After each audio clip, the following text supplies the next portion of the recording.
Hello and welcome, guys, to the official stream for the Austrian Legacy Masters 2026 weekend. We are here for 3 whole days together, the Responser Legacy podcast crew and Felix Steinitzer, one of the biggest profile Magic players that we currently have in Austria. And we basically welcome you to our stream today.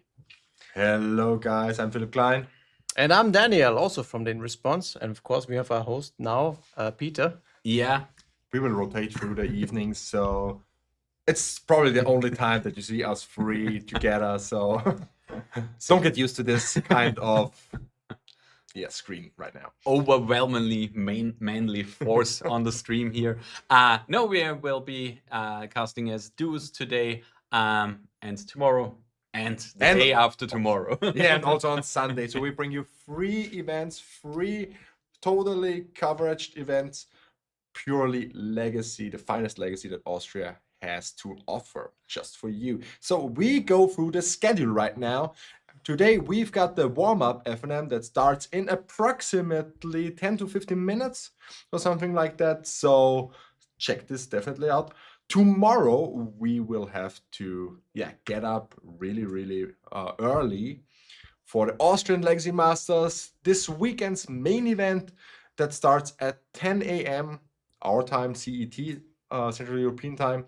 And on Sunday we've got another shot at glory for the European Legacy Masters, the Austrian Legacy Challenge, which starts also at 10 a.m. CET.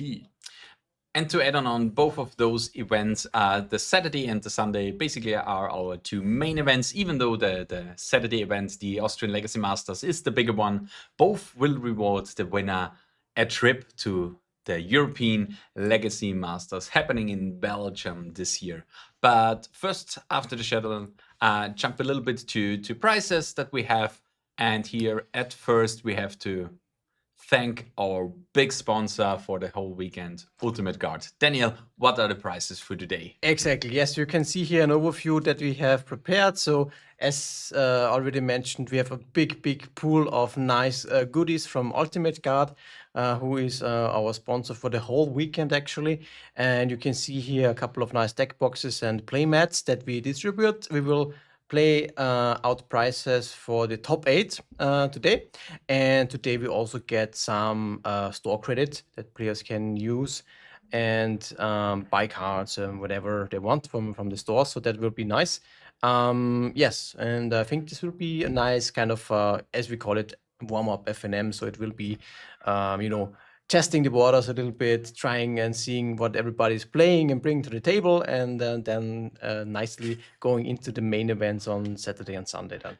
So for today, you can expect a lot of crazy stuff being happening. We've seen a few of the deck lists already, and the spice is real. Yeah, the spice is flowing. If you go over last year's warm-up FNM, we even had Storm Elves and some crazy other things like that. And I'm sure this year we will also see very interesting brews.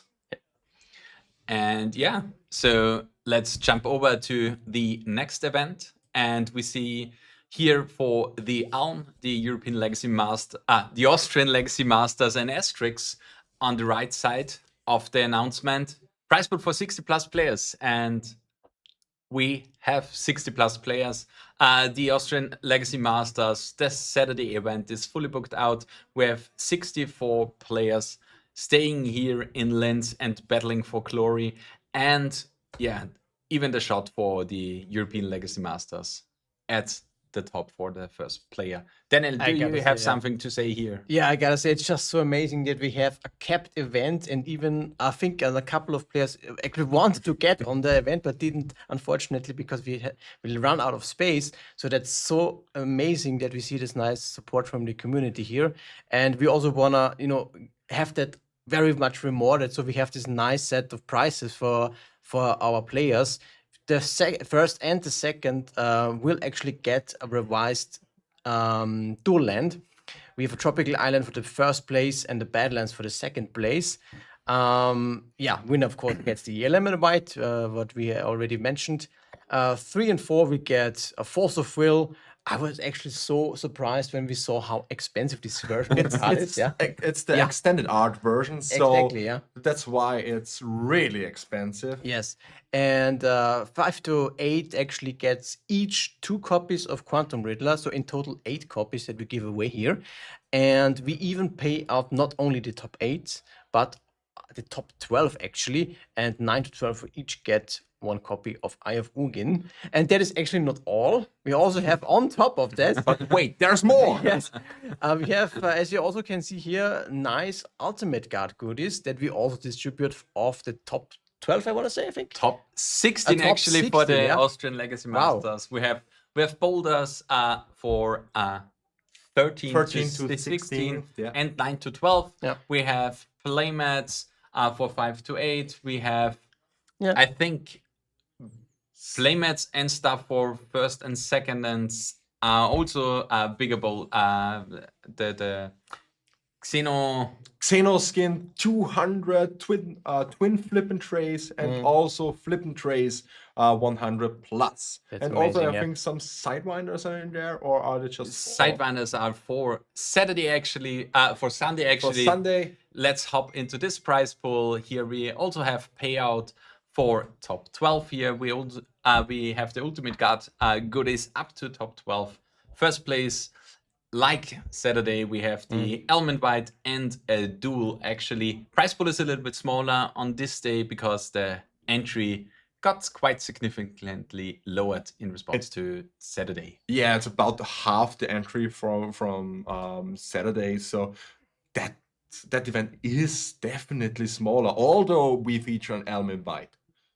Yeah, but I think there's still a quite substantial and very nice set of prizes. We still gave out the Dual Land, Austrian Masters. I think quite relevant cards for Legacy at the moment. A whole playset for the second one, so it's not just one, it's a whole playset Austrian Masters. Exactly. 3 and 4, an Ancient Tomb each. There's only one. Unfortunately, this card is insanely expensive in the last few months. Yeah, it's like at the first iteration, it was like in our pool for possible prices for like 9 to 12. 50 to 60 euros, and like each year it spikes for about 20 euros to get nice copies in there. To not spoil anything, those go in the condition that we get for 110 euros. Just a singular, beautiful German ancient tomb. Yeah, exactly. Then we also have Eye of Ugins for places 5 to 8. And again, even though it is a small event, we pay out up to place 12. And 9 to 12 we get. So Hexing Squelcher is a nice card that you potentially want to bring in your combo decks at these days. And value decks even, but we don't spoil anything for the meta here. But yeah, let's talk about the meta actually, because like it's a lot of happening here in Legacy. I mean, the meta is usually flowing here, flowing there, but currently we are in the flow state. So let's talk about how the meta currently is. Yeah, exactly. This is Yeah, it's like a stream, like a very very fluid thing. It's not solid currently. It's not solid. It's really blue, to be honest. Yeah, I'm really excited. Even though there is a lot of blue actually going around, I'm mostly excited to see which is the most used reserved list card besides the dual lands, because my bet is on a singular one that was like non-existent like a half a year ago. So which card do you think I'm talking about? It must be just Candelabra. It's Candelabra. I'm really excited to see how much Tron is running around. We can maybe put up a voting in the chat, and everybody who can hold up their predictions. What will be the most played reserve list card of this whole weekend? Besides dual lands, yeah. Exactly, besides two lands, yeah. Underground Sea, underground. But we actually mentioned that Candelabra recently has been picked up by Tron as, it was kind of always a little bit of an underdog deck. It popped up everywhere a little bit, and now actually it crushes in the last couple of weeks. And I think it will be, at least my very interesting stance to see how this deck performs in this weekend. just recently we had the last challenge won by Tron actually 2 days ago, and with 2 other copies in the top 8 of that event. So actually, people bring the deck. It is super strong, and it just is designed to crush tempo decks that just want to cast their flow states at the moment. Yeah, and so we are really excited to bring you guys a few rounds of Legacy for today. We have 5 rounds prepared for you, so you will have us 5 hours from now on with some breaks maybe in between. We are really excited to do this once again. It's basically our yearly tradition to Yep. at least cast once a year, and Yeah. we are bestly prepared and did a lot of stuff beforehand to bring you the content that you guys deserve. Thanks again to Ultimate Guard for sponsoring the whole event, and we go in a short break, make the announcement for the players, and we will be back to you in just a little bit of time. And welcome back. We are here again, Peter and Daniel, and we will follow you guys or lead you through round 1 of today's warm-up FNM. We already selected a pairing that we will talk about. I will quickly adjust the stream beforehand, and we will have Jens Platz against Johannes Geislinger here. And Daniel, please talk a little bit about Johannes Geislinger's deck, because you are quite excited for it. Yeah, exactly. Yeah, Johannes actually plays a deck that was quite, I think, a little bit on an underdog and was somewhat played in the last couple of weeks, which is a blue-white tempo deck with Failure and Quantum Riddler. So that kind of deck is trying to assemble essentially a combination of Quantum Riddler and also Failure that, you get to reset Quantum Riddler through the trigger of Failure, and then Quantum Riddler stays on the battlefield, and essentially you can have a 4/6 flying creature as early as turn 3 usually. So this is a deck that has this 1-2 combo kind of combination that creates quite a bit of value in a very short amount of time. I'm very excited for this because I also played it quite a bit, and I think it's pretty strong. I think what is really very juicy is to understand how the deck is currently with the new cards being printed. I think it is very tough that this deck can incorporate flow stat with the version that is usually played, because Failure and Quantum Riddler pairs naturally with Stifle, so you have a lot of instants actually, and don't not really have the place for a card like Flow State. And also Johannes does not opt to play Flow State for this version, and that is actually something that is quite interesting to see how this fares against Jens's deck. We don't know Jens's deck so far because we don't have deck lists for today, because it's just a warm-up FNM. But yeah, we will see that, and that will be, I think, a very exciting match. Yeah, it's also exciting for us as commentators, because usually when we go into bigger tournaments, we usually just have the deck list for both players. And here we kind of are following Johannes Geislinger here, piloting his blue-white tempo deck against Jens Platz. We don't know what Jens is playing, so we don't know which cards Johannes should be mulliganing to. But I expect to basically heuristics back in the days that you are a fair deck, so you either want to have access at least to some form of counter magic, some form of removal, and some form of a clock. Is this kind of the thing that you want to? I mean, it sounds like the for the blue white deck. Yeah, exactly. Yeah. Essentially, what you have is you have a couple of threats that are must answers. Essentially, you have Failure that if it is uncontested, it can not only enable your Quantum Riddler, as I explained before, but also you have Stifle as a combination. Failure is able to blink any opposing permanents as well.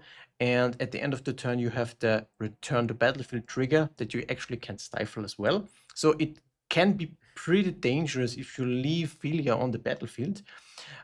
It can, of course, flick tokens away. If you think of construct tokens from Urza Saga, it has a lot of synergy with the deck and also with the other decks as a threat potentially. So the same is actually for Quantum Riddler if it stays on the battlefield. It's super scary. It also has Temio, as of course any usually good blue deck at the moment has. Those are just very, very must answer threats, and paired that with a super nice shell of blue cards. You basically sold me here a little bit on failure. It seems like it can do a lot of things because, like as you said, you can blink stuff from your opponent. You can blink stuff on your own, which is really good to evade the warp trigger of Quantum Riddler. As you also said, you kindly can reset Hamis on the opposing boards because you can basically flicker the Planeswalker side and they can come back as creatures here. So I'm really excited to see what Johannes Geislinger and Jens Platz can do. And we saw 2 lines of diamond in the side of Jens Platz. So I'm kindly expecting here that we are going here for a TES round. Yeah, it can either be a TES version or what I would potentially be more excited about. I recently saw Ad Nauseam Tendrils back in the game that actually incorporated Flow State and Mind's Desire as well as Force of Will. Okay. If that would be that deck, I'm super hyped because I'm a Storm player at heart. Actually, I think unfortunately last couple of years it's very tough for Storm to be super successful for a longer period of time. 2 LEDs, as you correctly said, Peter. I think we definitely can see that it is not a Doomsday deck, which usually only has 1 LED. We even see the Infernal Tutor. Super nice deck, I have to say. So we are basically more and more inclined to believe we are more on the side of Ad Nauseam Tendrils, because like usually Ad Nauseam Tendrils is the tutor deck, and it doesn't, or it isn't the wish deck as TES is. Yeah, exactly. TES usually has Echo of Eons, for example, and Burning Wish as their tutor targets. But Ad Nauseam Generals opts for the classical Infernal Tutor as combo. So I think we can, well, let's see what the deck usually is. I think it's not yet fixed in stone. It can be some kind of other variant. Can be Saga Storm still, I think, which is also pretty popular. Yeah. And we see here on the play, Johannes Geislinger going actually for the Tamio. It's the safe bet. It's the nice thing on turn 1, and we actually saw the Mind's Desire here on Jens Platz, so we can confidently lock in Ad Nauseam Tendrils. This is super nice to see. This is actually, I sleeved that up yesterday evening because I wanted to try, and play around with the deck a little bit. I'm super nice that you see that in the Tron. And I think I'm really excited to understand how this deck can perform against, a deck full of Stifles. A deck full of Wastelands and counter spells in this blue-black tempo. And a turn 1 Tamio is something that Johannes on his side is absolutely super happy to see. Yeah. It's just, I think, one of the best starts. I mean, Johannes, if he knows what he's up against, would be the correct play to... I mean, with failure, you always deploy in the opponent's end step, so you can't get stormed around, basically. Tam, you can crack the clues on the end step. Yep. So it's really, really nice to see those. And I mean, you can, if Johannes goes for an end of turn, turn 2 failure, you can flicker your own Tamu to get the +1/+1 count on failure to increase your clock and still get the token, and your Tamu doesn't really upgrade into its Planeswalker form, basically. Yeah, exactly. Yes, it's just a free thing to do. But here, Jens actually sees now what's up with the deck, and he sees there's a Stifle in the hand of Johannes that he might want to take, or does he actually decide to take the Riddler or the Failure if he thinks he needs more time for his combo? Yes, and this is what he actually is going to do.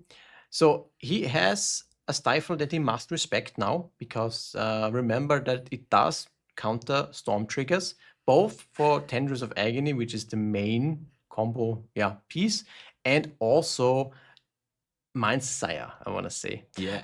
And we see actually the Mind's Desire here. Because with 3 mana floating, getting from the Dark Ritual, you have the 2 mana floating for your Infernal Tutor, which is actually enough with the 2 LEDs to cast your Mind's Desire. So Mind's Desire for 1, 2, 3, 4, 5, 6 copies of Mind's Desire with the original copy on the stack. So we see like 6 free spells here, no Force of Will in the hand of Johannes, a pretty dead hand afterwards. So a lot of time actually for Jens to respond there.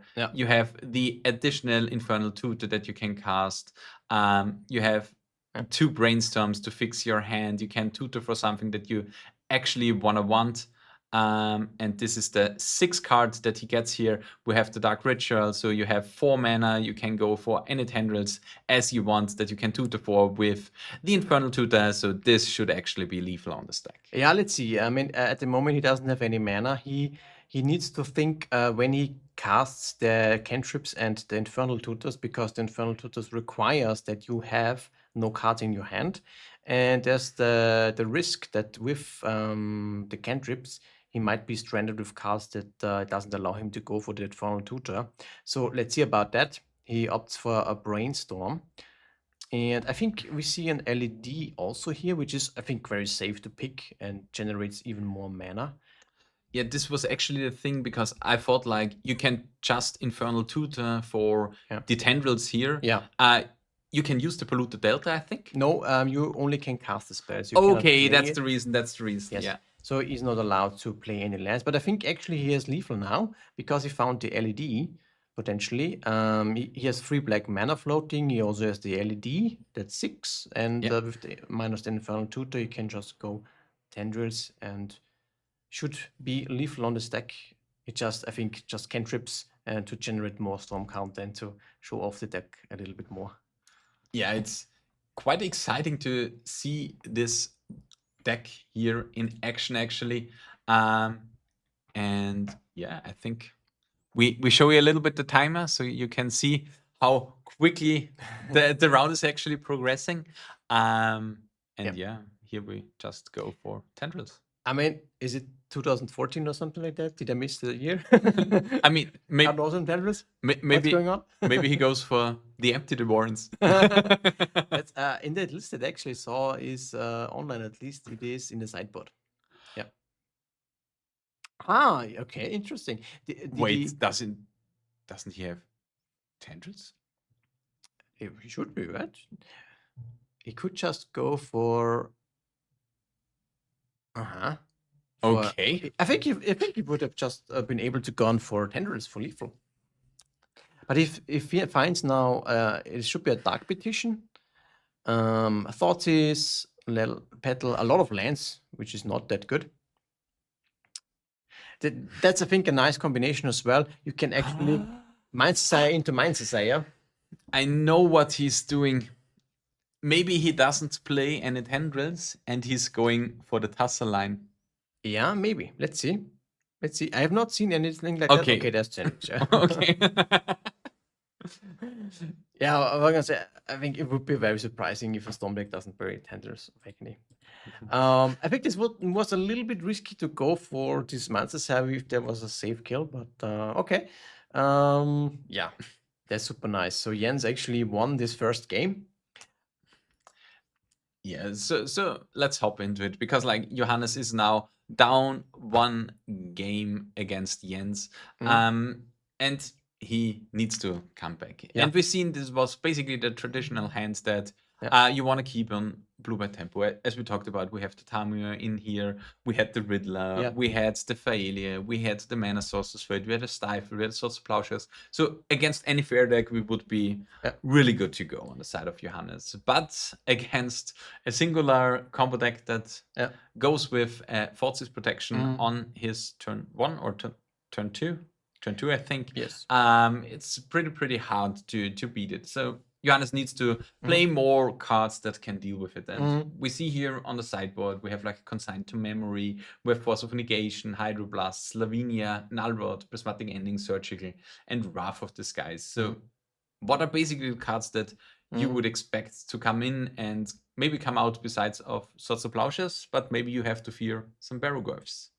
Well, typically Storm does not play any other alternatives. I think besides some Hexing Squelchers to protect their combo, Swords of Plowshares, however, is still miserably bad. So I expect that all 4 copies will be sided out from Johannes' side. I think it would also make sense to trim on the Quantum Riddler Failure combo a little bit, maybe shave a copy or 2 of each, because it's quite slow. And it's more about interacting and having the interaction first. He needs to hold up Stifle, for example, turn 1. He wants to have Force of Will and Consign, for example. That is a card that I expect be coming in. And also have more counters with Force of Negation. Null Rod is pretty strong, in my opinion. And what is also super nice is, of course, this Lavinia that nicely stops any LEDs, any Mind's Eye action that is going on. So Jens absolutely does not want to see that card on the battlefield. So historically, we would expect something like an Abrupt Decay on the side of Jens to interact with any permanent cards that Johannes can bring in, as you mentioned, the Lavinia, the Null Rods. Those are basically the cards that stick on the battlefield and interact with your opponent. And on the other hand, you have a lot of counter spells, and especially like those Stifle, Consign to Memory against any Storm Trigger are something that can be quite devastating. At the moment, this version is actually just plain Grixis, so there is no green card. Hexing Squelcher is kind of the better version of Xanthid Swarm, which was historically played in the sideboard of Storm decks to beat counter magic in the end. They rely now a lot more on the bounce effect, Echoing Truth, Chain of Vapor, for example. Boomerang basics. It doesn't play Boomerang basics Okay. because it's a sorcery. It's not very good for Storm decks. Okay. But you need this instant speed interaction to bounce any problematic permanents. And what's very interesting that Johannes actually saw for one of the Mind's has it flipped a Force of Will. That's very unusual actually, and this version plays it. And Johannes should think of that that this Storm deck actually can counter spells, which usually was not the case before. So it's basically a little bit of a plus and a little bit of a minus for Jens that the Force of Will was shown, because it can be really surprising. But if Jens doesn't have the Force of Will and Johannes has to play around a possible Force of Will, it can create some situations while going for any cantrips to search for the worst card basically in there, because sometimes he just needs the clock. Am I right? Sometimes yes.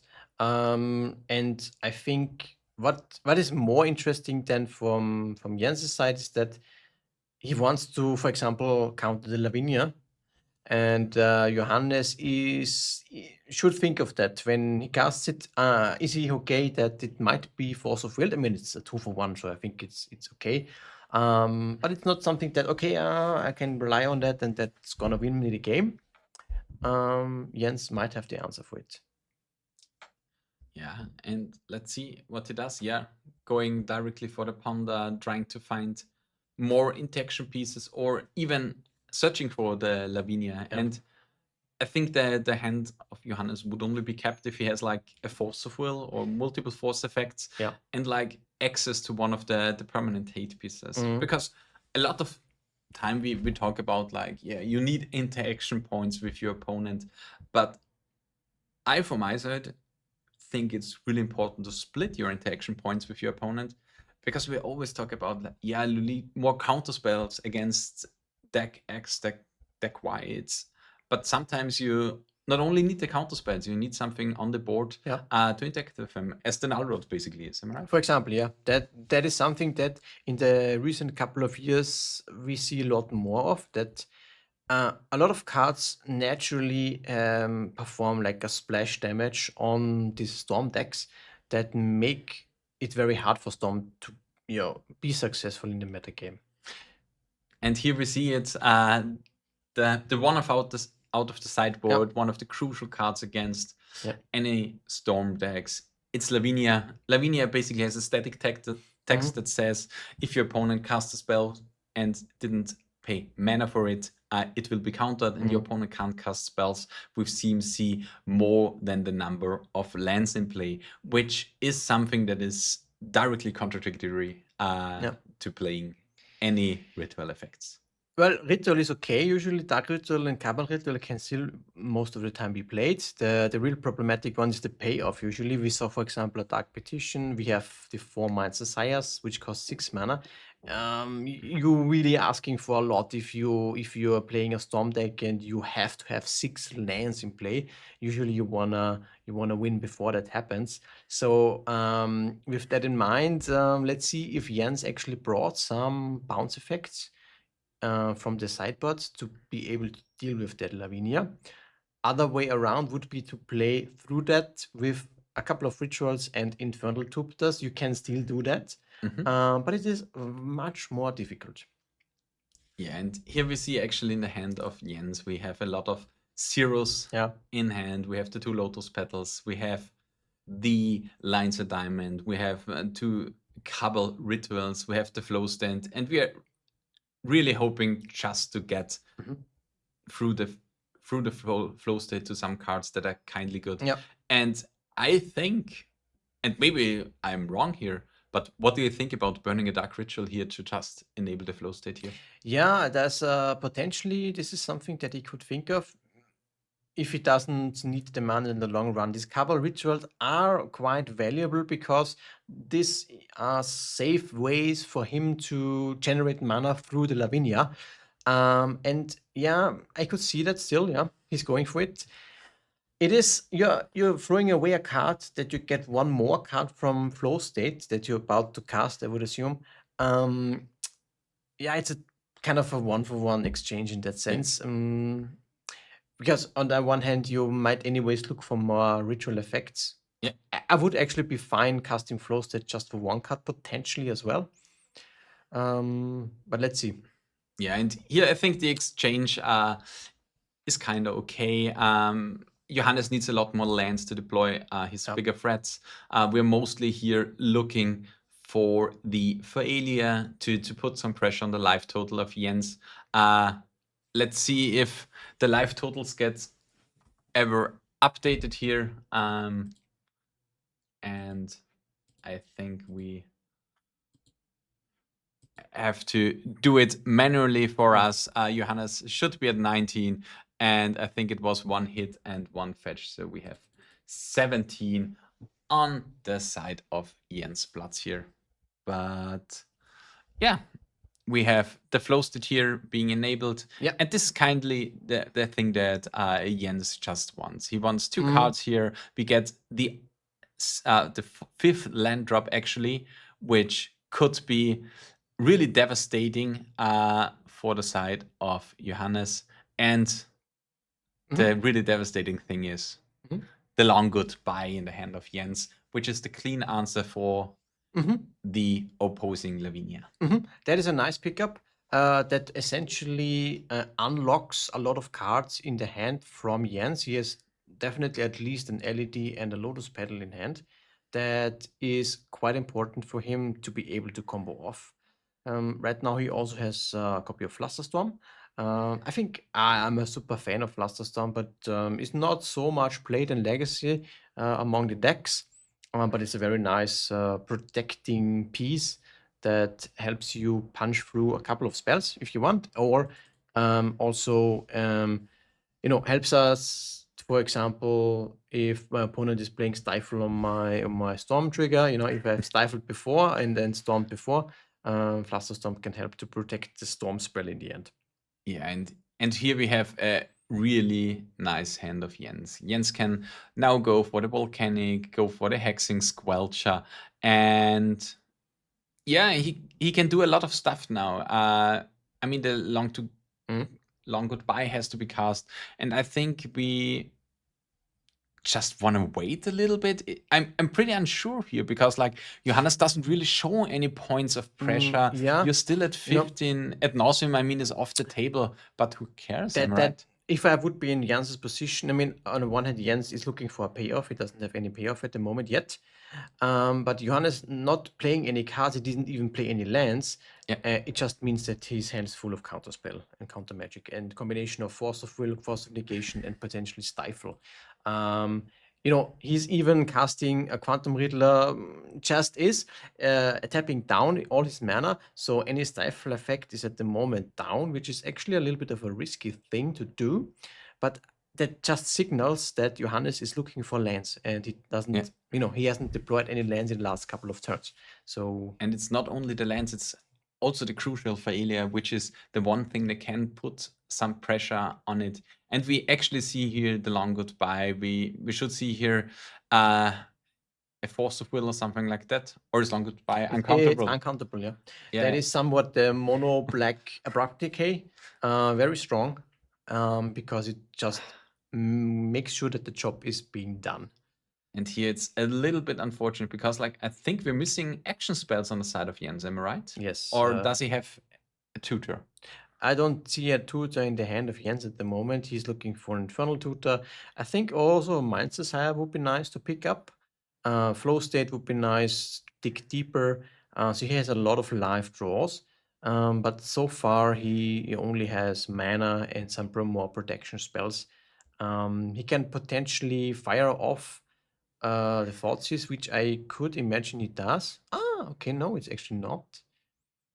Is that potential? Is that a version of Hexing Squelcher? It doesn't look like. Is it Spider-Punk? Yeah, true. Yes, true. And here we see the downside of Spider-Punk, because Spider-Punk isn't counterable by itself. Am I right? Yes, you can counter it. Jens is nicely utilizing, however, the Flusterstorm, which Johannes potentially does not handle. Yeah, Spider-Punk was, for a brief moment, it was the card that was very exciting for Storm players and any combo players actually, because it's a nice card that makes your spells uncountable, but itself is not uncountable. The Hexing Squelcher was, I think, only one or two sets printed afterwards and directly replaced it. So very interesting that Jens chose to have Spider-Punk in his deck, maybe just for the flair. But yeah, we got the Fluster through. We go in for a little bit of damage because it has Riot, am I right? Yeah. It has Riot, yes. Yeah, then we force, we get rid of another interaction point on the side of Johannes. Any counter spells are basically rendered useless. Yep.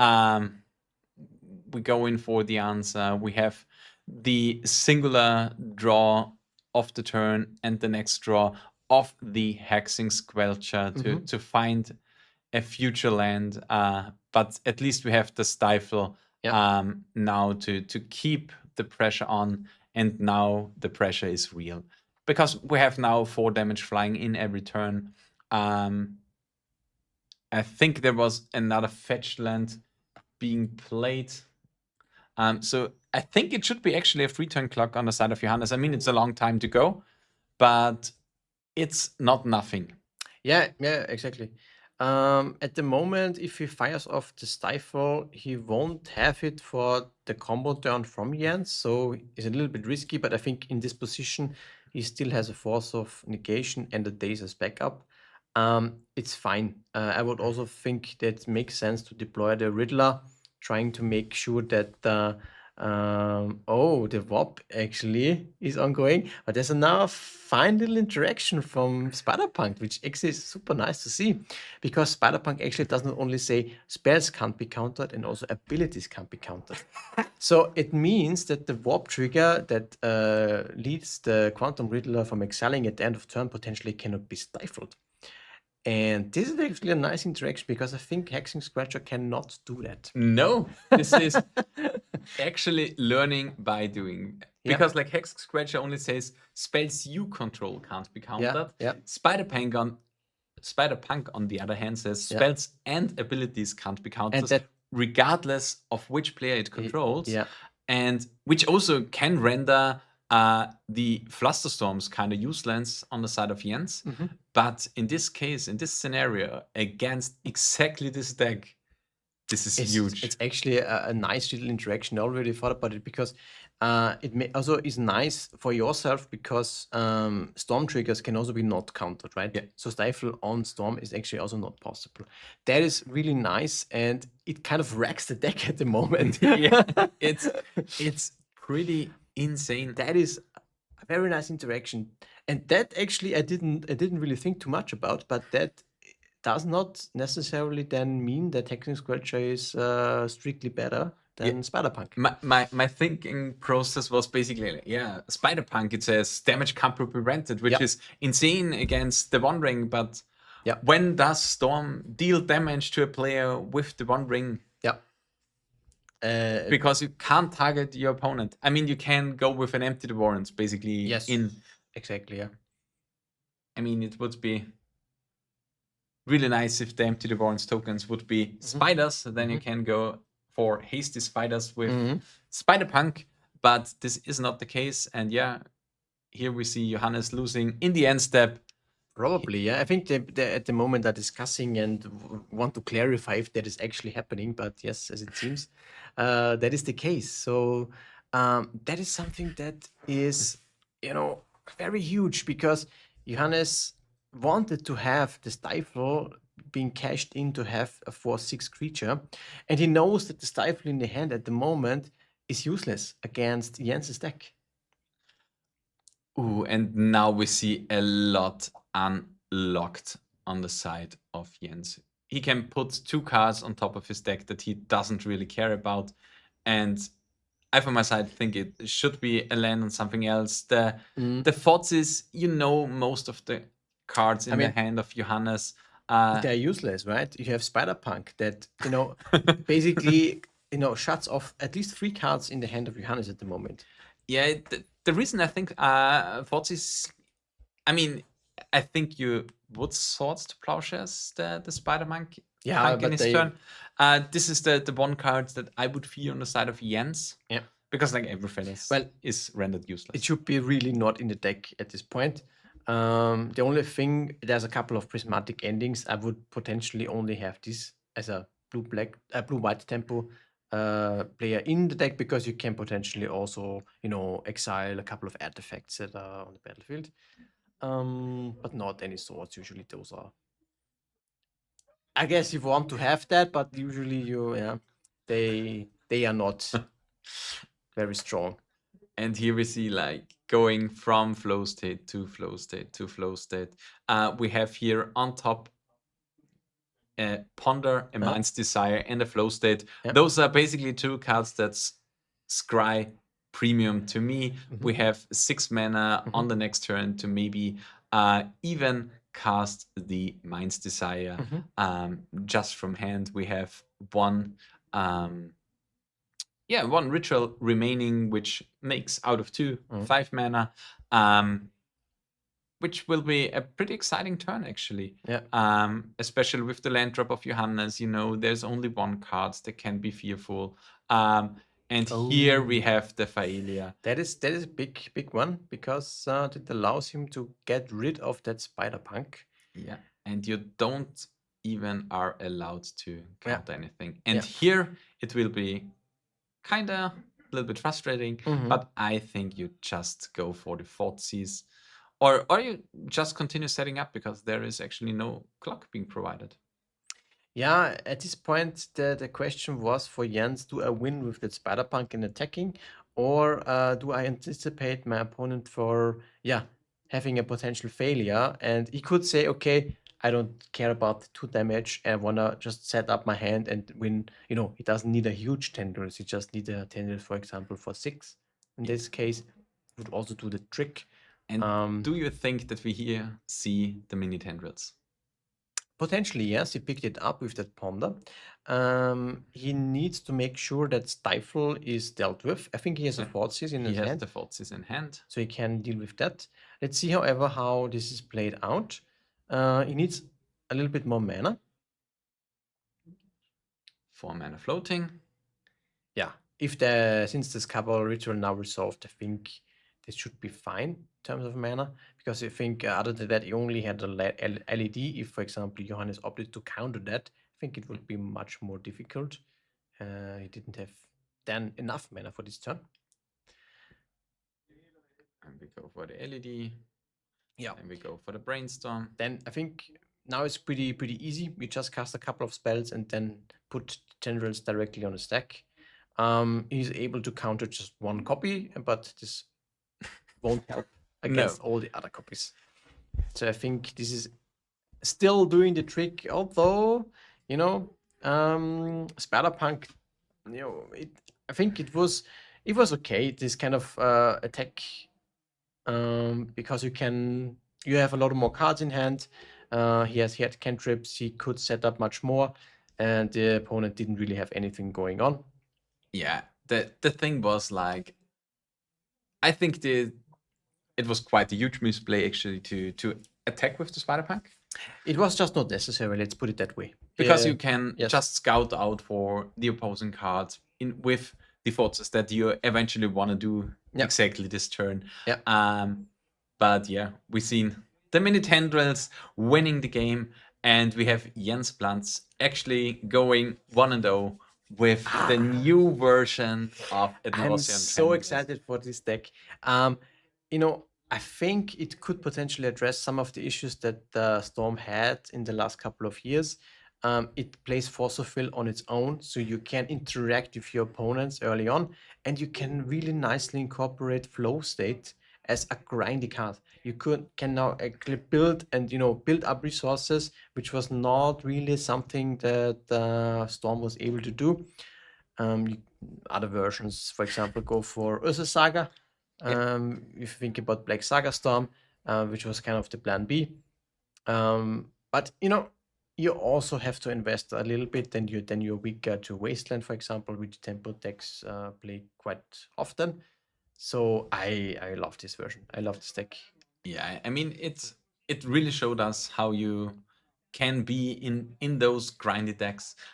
We've seen the impact that Lavinia had. We've seen the impact of an uncounterable removal spell for it had. The match would be a little bit different if there was the Null Rod maybe in there, but I think in the end it didn't really change anything. We've seen the play of going for the ritual to enable the after following flow states, and I think the deck really needs to have a rename. It's not A&T anymore, it's FST now. We're welcome to flow state tendrils.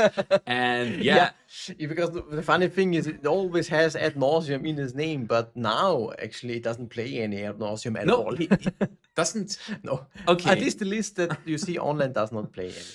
You focus on you actually have Past in Flame still. But with Force of Wills, with the place it flow states, the average CMC in the deck is through the roof. You can't. Exactly. You have for a Mind Desire also. So okay. I ad nauseam, Mind's Desire, Force of Will, Flow State, down 13 life. I'm dead. I'm playing against Blue Red Delver. Right now, for this deck, I think the plan that ad nauseam resembled back in the day to play around anything is now just Mind's Desire. You just want to have 4 or 5 spells being cast, ramp into a Mind's Desire, and then flip potentially into a second one, go over again, and then ideally flip half of your deck, and then find a way to put Tendrils of Agony on the stack somehow. That is super nice actually. It's a blue card as well that pitches the force if you need it. I love it. And to talk about the tournament, besides there, you can see on screen on the smartphone our own built pairing tool. We have our own pairing tool programmed by Alex Klinger, one of our heads of our committee for the Austrian Legacy League, and we're quite happy with it working around. And not to say it works better than Companion, because we can't say it, but it functions very, very nicely. We have everything put and pulled up into our deck list. Maybe we can actually put in the link that you can get live updated to our standings here into the chat. If you want to look at to the link. You can click it. You see the live standings that will get updated with every result coming in. As a scene, Jens Platz actually up 2-0. We've seen Christian Neutz 2-1 against Leona Lagic. We've seen Peter Lobotka. Basically, I think Peter was the Fuchin guy. Am I right? No, this was Dalibor actually. But he's a quite nice friend of his. I think Dalibor actually doesn't play too much Magic anymore these days. But yes, those are the Slovakian guys and very good friends that are always coming to our events, and we very, very much appreciate them. Super nice. We've seen actually the one preferred player that we actually wanted to see on stream in round 1. And this was Dennis Czerny, which plays actually Bello 4-color control. And yeah. But he lost 2-0 against Upsal Spells. So let's quickly update now who we have here playing. We have round table 13, Thiago de Bella versus Jonas Schermberger, and Jonas Schermberger is playing an old staple, and it's actually Nic Fit. Yeah, exactly. We have on the left side, you see Thiago de Bella, who is also one of the, I think he played in every Austrian Legacy Masters event so far that we have hosted. So very nice that he comes back. And again, he's always the mono black player, which is very funny because Jonas Schermberger, he's one of our local guys, is also a mono black player at heart actually, but now decided to switch things up a little bit, and he brought an old classic of Nic Fit. This is something that you usually do not see at all in Legacy, but he brought it, which is, I can see the appeal, right? If everybody is casting flow states and grinding, you just want to sit there with, I'm gonna jam my veteran explorers and get my mana and ramp everything and then, bury everything. It's very nice to see. Currently, I think they are 1-1. Jonas seems to be on the play for this last match. And as I said, Thiago always going for a mono black deck. He is also very true to his heart when it comes to that. He likes Pox in particular. And let's see how this final game of that is going. Yeah, it will be really exciting because, like, on the one hand, we have Jonas having his cabal therapies, targeting his opponents, saying the forbidden word, flow state. No. If we are playing against mono black, or do we know exactly what Thiago de Bella is playing? We don't know exactly, I think, but we just know it's mono black box. Okay. We have the deck list actually. Yeah, we have it. We have Liliana of the Whale, and we've seen 3 Ralsarek guest lecture, and Daniel as the expert in this cast, which is the wording on Ralsarek. And what is the special thing about Ralsarek? I think it's a 3 mana card. It's the only thing. Yeah, it's a 3 mana card. It's a planeswalker. Yeah. And the most exciting thing about Ralsarek is actually the symbol on the bottom. Yeah. Because this is exactly the chase symbol. So we are kindly expecting that actually not Spirit Forged, a completely different game. Because like Strixhaven should be an alternative universe, and Ralsarek is the chase of the universe and is the center of the universe. This is the lore thing about for the backstory, yeah. But Ralsarek is a planeswalker. You can surveil for plus. You can tell any number of players have to discard a card, which is really nice. If you think about Liliana of the Whale, you can -2. You can return a creature card with mana value 3 or less to the battlefield, which is nice. If you, for example, discard a Barrowgoyf on 1 turn and then reanimate it a turn later, and you can flip 5 coins, and your opponent skips X turns where X is the number of heads. So a nice card that you can potentially dark ritual out, which is something that mono black likes to do as well. And we see here a copy of Eumedian Hatchery, which is a very nice card and one of the more recent additions to any Pox deck. We see Pox variants typically also with green, but this one is mono black. Eumidian Hatchery is something that if you tap it, you take 1 damage, but you get 1 counter. And if the land is sacrificed or destroyed, you get that many 1/1 flying insects, I think I want to say. So it's a very nice combination with smallpox in particular. Yeah, and we actually seen here a discard with the Thoughtseize on the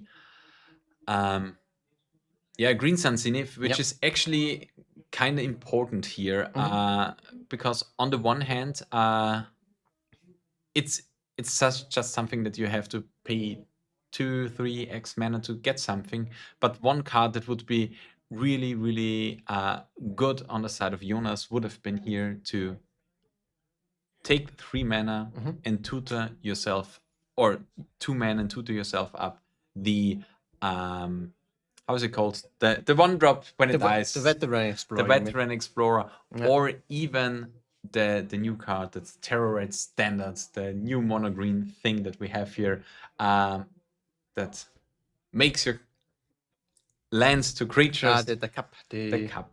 Yeah. Because this one would have made a land to a creature. You can sacrifice it, you get it back. You have so it's really, really nice and interesting. There is now a flute from Jonas being played. It's very interesting to see what he picked with that. Potentially, a couple of cards that would fit for this deck is Wasteland, for example, but likely not. Because Jonas, I think, has a lot of basic in his deck and doesn't care too much about this. Liliana of the Veil and Liliana Last Hope, and any other Planeswalker that, and Ralzarek, for example, that we talked about, would be nice picks. From my side, I would go straight up for Smallpox. Potentially, yeah. Because it just makes it more costly. But, we have Veteran Explorer in your deck. I also don't care too much if my opponent casts Smallpox. I'm happy. I say, okay, I sacrifice a land, but I get 2 more with this Veteran Explorer. And Jonas deciding, I would potentially, I could see that he takes this Veteran Explorer, I think, in the face of any sacrificial effects. It's a quite nice addition to the board.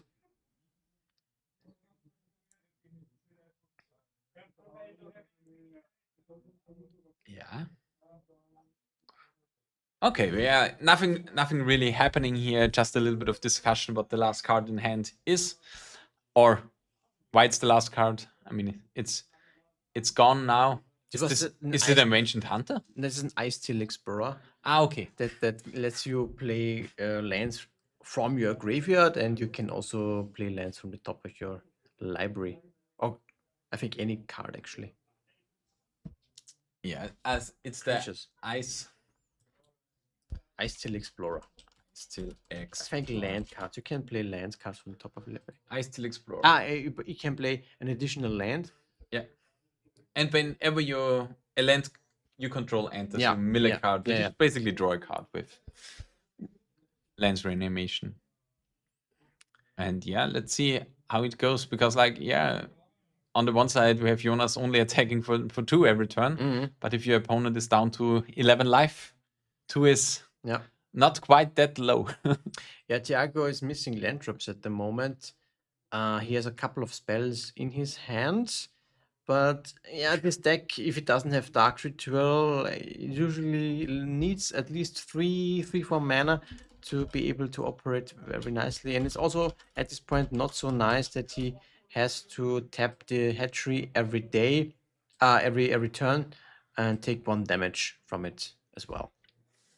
And we've seen a lot of lands actually that I don't know. Okay, this is the Lazotep Query that we have on the battlefield here for Jonas, which seems actually quite nice. It's a desert on itself. You can tap for a colorless. You can sacrifice a creature to add 1 mana of any color, which is quite nice if you can sacrifice the Explorer. But in the current situation, it doesn't really feel that good if your opponent is stuck on 2 lands and you're giving your opponent a land.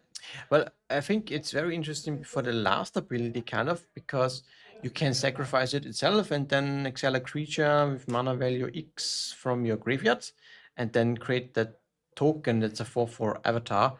That's a nice extra threat, because historically, actually, what you would have is a combination with Veteran Explorer is Allrad Stronghold usually. Historically, that nets you 2 black mana if you sacrifice a creature. Okay, yeah. That was like the. I could be that this is not played anymore, but back in the day, it was kind of in this slot that enables you, together with Carbon Therapy, to exile and get rid of, not exile, but destroy your Veteran Explorer and get the trigger. Yeah, I'm really looking forward to him using it to get the Ice Steel Explorer back, or making a copy of it. With Ice Steel Explorer, you gain access to play lands from a graveyard, so you can play the last tap again, play another land for the graveyard again. Everything is basically unlocked now from the side of Jonas, but you still have to fear giving your opponent some lands, and it really is currently awkward because now your opponent has 4 blockers. So I personally would be inclined to maybe activate something in response, or you're just sacrificing. I mean, you're just sacrificing a land and the Veteran Explorer now, since your opponent is going down on lands again. I think it's actually interesting, because by sacrificing the Veteran Explorer, you actually give Thiago access to 2 basic lands, which is something that I'm not sure Jonas wants. We know that Thiago struggles with land drops, and that kind of could help him to free up his cards in hand. Let's see what's going to happen. Thiago gets also 2 more lands, and Jonas does not have any creatures to cast at the moment. So Yeah, I could actually see no sacrificing, maybe not the Dry Double, but this Eldrazi Spawn token instead that he has on the battlefield. I mean he has to sacrifice. He sacrificed the land. Now he has the quarry, and I think you just does he have enough mana now to cast the Ice Steel Explorer? No, you need 7 mana for it. So he's actually 1 mana short to make a copy of the Ice Steel Explorer. Okay, yeah. Because you need 4, because it's CMC 4. You need 2 additional, and then tap the query itself. Yeah. So 1 mana missing, because the Ice Steel Explorer would greatly benefit Jonas here. It unlocks a lot. You gain access to some cards in your graveyard. I mean, you still have to deal with those 4 tokens on the side of Thiago Di Bella, which is actually not nothing. Yeah, exactly. But still, let's see what's going on. He goes for, an exiling of potentially this Ice Steel Explorer. Yeah. No. Or? Yeah, for sure. Yeah. He has the spawn token. He has It's exactly enough. It's enough. Yeah. He can go for that.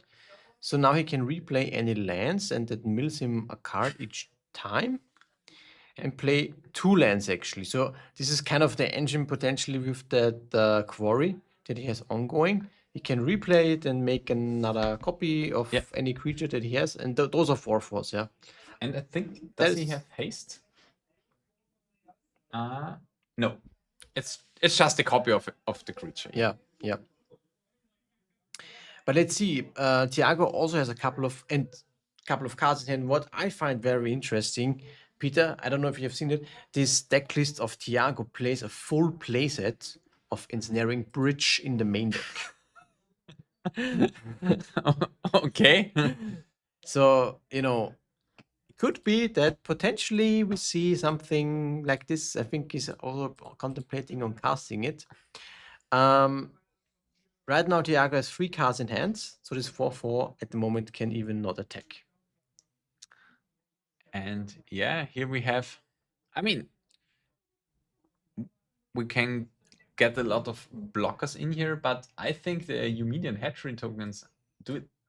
They're flying. They're flying. Yes. This is a 1/1 flying insect token that can or can't block. I think they have some form of downside. Am I right? No. It's just 1/1 flying. Yeah. And they can always attack, because at least from the draw step of Thiago, he has one card in hand, and he can Discard it. Yes, he can discard it and play it, whatever. And Jonas at the moment can only attack with the Dryad Arbor.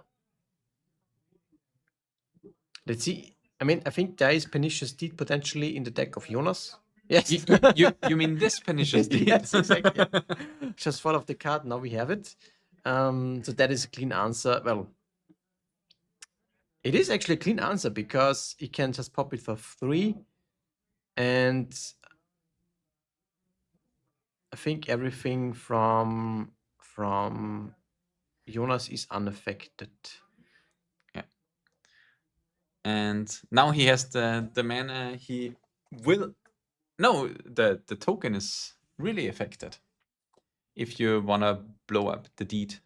Yes, exactly. Yeah, true. This one would also get destroyed. And this is actually a reason why I don't understand why he goes for a query activation here, or does he query up a Veteran Explorer? Mhm. Because like if you It's okay. Sky the Cap Cup, Skyf. and this one can it be huge? Not really, because I mean, if he goes for 2 fetch lands, it can be quite nice, because then you can attack with your Dryad Arbor and stack it up. But you're still getting smacked for 4 every turn in between, which doesn't seem that great, actually. Yeah, it's interesting because I think Jonas still has to deal at some point with that ensnaring bridge. Otherwise, he won't be able to attack. So that's something that he needs to consider. But now, yeah, he opted for the cup. And Thiago, I think we also see a Liliana, the last hope, in the hands of Thiago that he can potentially play. Something that can deal with this Dryad Arbor at the moment. Or also has a very juicy ultimate. Yeah. Getting kinda small on the side of Jonas, would it be? Because like Liliana Ultimate, it's something that was really, really nice back in the day. It's a lot of choice, a lot of things that you can do. And nowadays, I don't want to say it, but it kind of feels underwhelming. If you look at the newer Ultimates, at least it was something that was quite in reach and actually on par with the game plan. Am I right? The Liliana. Yeah. Yeah. Back in the day, it was quite strong. And is this the Ralsarek? That is the Razorback, yeah. Then potentially now not bringing back any creatures, but going for a Scry 2, if you +1. He goes for the discard. Ralsarek. We're looking up too much cards. Ralsarek, guest lecturer. The minus is it's the discard actually. And he discards himself. That's interesting. So that he makes the ensnaring bridge much more effective. And he actually doesn't kill the Dryad Arbor. Okay. Yeah. I mean, he's going now on block duty with his tokens. Or does he attack with 3 and hold 1 back as a blocker? Yeah, going down to 1 card with the ensnaring bridge is quite huge. We are going into the extra turns. Turn 1 now on the side of Jonas. He just has to survive now for those turns. Yeah. There is the possible plan to just nuke the board before playing his 2 how are those cards called? His deserts, but I don't think that he actually wants to go for it. Maybe he wants to pressure Ralsarek a little bit, making his Ice Steel Explorer a little bit bigger. And yeah, we will see how it goes. He always has the board delete button in form of Yeah, his Pernicious Steed, one of the old staples in the game, something that we often see out of back decks, but it's actually nice to see it in a straight black and green one as well. Yeah, exactly. Yes. Yeah, it's very strong and very needed in this kind of deck because it just deals with a lot of things at the moment. And the downside of Pernicious Deed is very costly. Usually, you have 3 mana to deploy it, and also you need the mana to activate it. You just go for this plan of when you play Nic Fit, you want to have your basics very fast with Veteran Explorer ideally, and then you can play these more costly cards and can overcome that problem that some cards are a little bit more expensive and clunky, in other words. Yeah, and we've seen now what Sky the Cap Cup. Yeah. Sky the Cat Cup. I have to stay true to the name. It's Skyf Cat Cup. Sky Cat Cup. Say that 5 times fast. And now we've seen a lot of deletes here. And why does the Ice Explorer have? Is it indestructible in itself? Why doesn't it die? Wait, what? Sky the Cat Cup.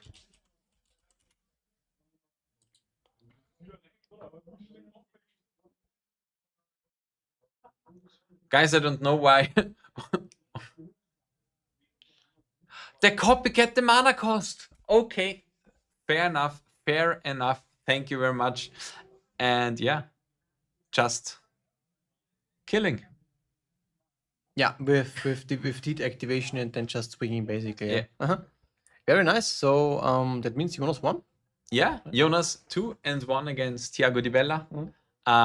Yeah, winning in round 1. We've seen 3 games in 2 different matches. We've seen Storm winning, and we've seen the fairest of the fair decks that playing a little bit unfair win with Nic Fit here. We've seen old cards getting the light of glory. We've seen new cards getting the light of glory in this match actually, because in Snaring Bridge, old favorite card, one of the best roadblocks that we have in the format. We've seen Pernicious Steed getting in the crucial points for the win, and we've seen, of course, one of the newer cards, the little desert that should be pretty new actually, in Lazatev Query, winning the game, pretty much overpowering the old desert that's just a ping machine. Yeah, exactly. Yeah, but it's very nice to see this kind of different kinds of strategies, and let's see how these decks will fare, how Jonas will fare in the long run, in this 5-round FNM that we have currently. Yeah, and we don't want to hold you up anymore. We've taken a quick break. You guys can go for a little pee, or or something else, and you will be joined shortly with our second cast duo with Felix Stenitzer and Philipp Klein. So just a quick break and we will be back.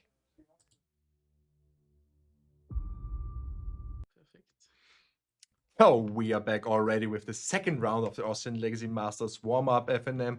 I'm Philipp Klein, and I'm here joined by my fellow friend Felix. Felix, how are you today?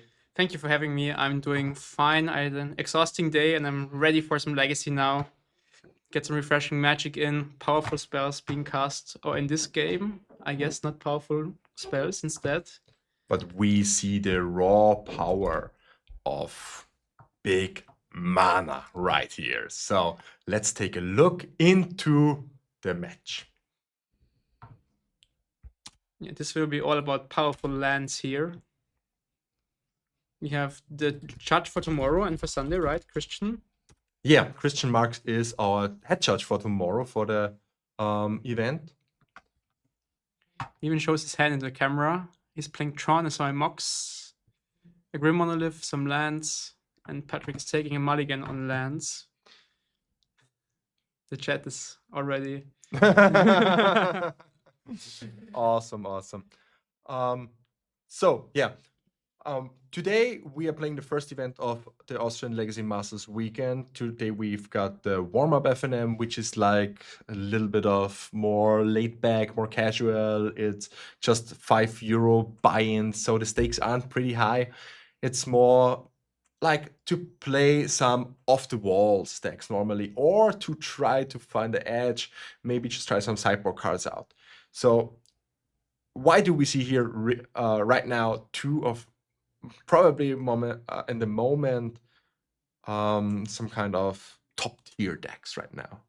I mean, Patrick is kind of known for playing lands. He's a local guy, and I think he has like full foil lands, or as foil as it can get, right, without the Tabernacle. I think it's not even full foil anymore, but it's full foil Japanese. And maybe Russian. I think some Russian cards as well. So he's like a very blinked out Legacy land stack. And Christian playing, I think, one of the top decks for tomorrow, for the weekend. The new Tron variants here. I'm really excited for that deck. It has been very powerful online, and it would be my choice as well for a tournament this weekend. So let's see how Christian does with it. Don't you expect a lot of hate versus Tron? Or do you think Tron isn't really hateable in the meta right now? I think this is like a kind of old way of thinking that Tron dies and that isn't playable in Legacy because there's Wasteland, you can't play Tron, but now you have like so many good enablers like the Planar Nexus and the Wizard's Workshop who work without Tron or give a Tron with just one land. So I think the deck got way more powerful than it was like years ago, and you can play something like how is it called, Disruptor Flute main deck already to name a Wasteland or name a Force of Will or whatever and buy yourself some time. So we see Patrick here right now with the first land drop. Do you know what that is? It could be Blast Zone, I guess. Unfortunately, we don't. I don't think we have the for this event. We don't use deck lists. We have deck list enforced for tomorrow and for Sunday.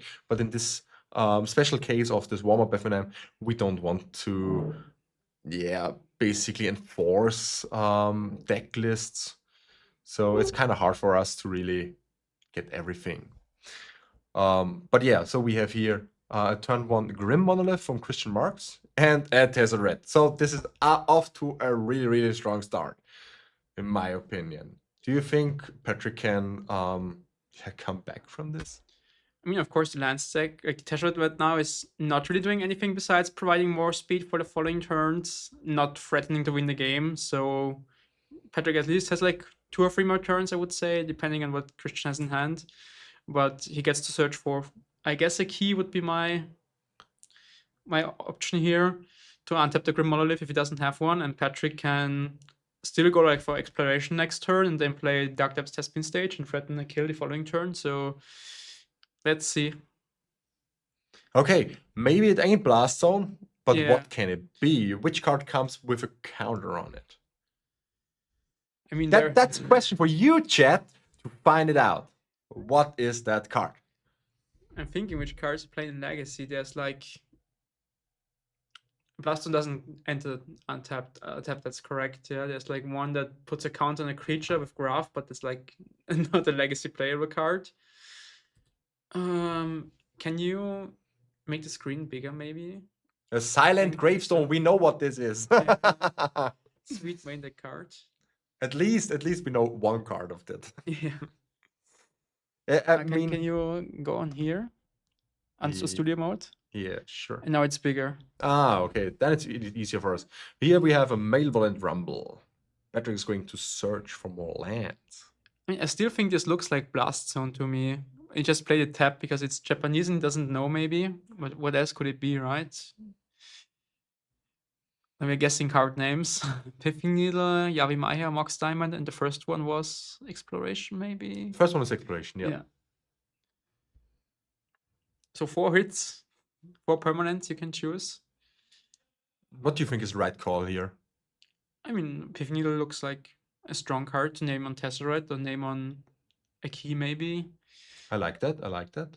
He has a Mox Diamond in hand, so he could potentially play or even with the spawn token, he can play the Piffing Needle right away. But maybe he doesn't have any more lands, so he takes the Yavimaya, but it should be Piffing Needle, I guess. Yeah. Yeah. Sounds like a plan right now. I'm playing the second the spawn. on Tezzeret. Yeah, awesome, awesome. So for the first time in the last 3 years, we've got actually the main event tomorrow totally fully booked out. 64 players. That's just insane in my opinion. There are even some players in the waiting list, Yeah. right? But that's all the capacity we can do. 64 players, no more. For space. this year, for sure. I mean, I don't think we can do any more because we need this room to stream to bring you some really nice matches. But actually, maybe we're thinking to go bigger next year. So always keep an eye out. And also shout out to our great sponsor, Ultimate Guard, for providing a lot of great product we can additionally give our players as prizes. Ooh. And here we got a portable hole. Portable hole on the pithing needle. So Tezzeret is again free to do its thing, and it's searches again. Yeah, I guess now it's time for the key. You got the Silent Gravestone, so that I think the card shuts off Life from the Loam because you can target cards in the graveyard. So main deck Graveyard Hate Answer against the land stack. And now he gets Candelabra, of course, also works. Oh, wow. Yeah, Candelabra is one of the biggest, how do I say this? It's like, it's not really a breakout card because it was there all the time. It's a card from Antiquities. But it hasn't seen much play. It was a little bit played in Cloud Pose, was a little bit played in High Tide, and also a little bit in Tron. There's one or two of. But suddenly these new Tron lists try to fit 4 of them inside. It's insane. Yeah, it makes sense because now basically every land in the deck makes at least 2 mana. The way the deck is like constructed.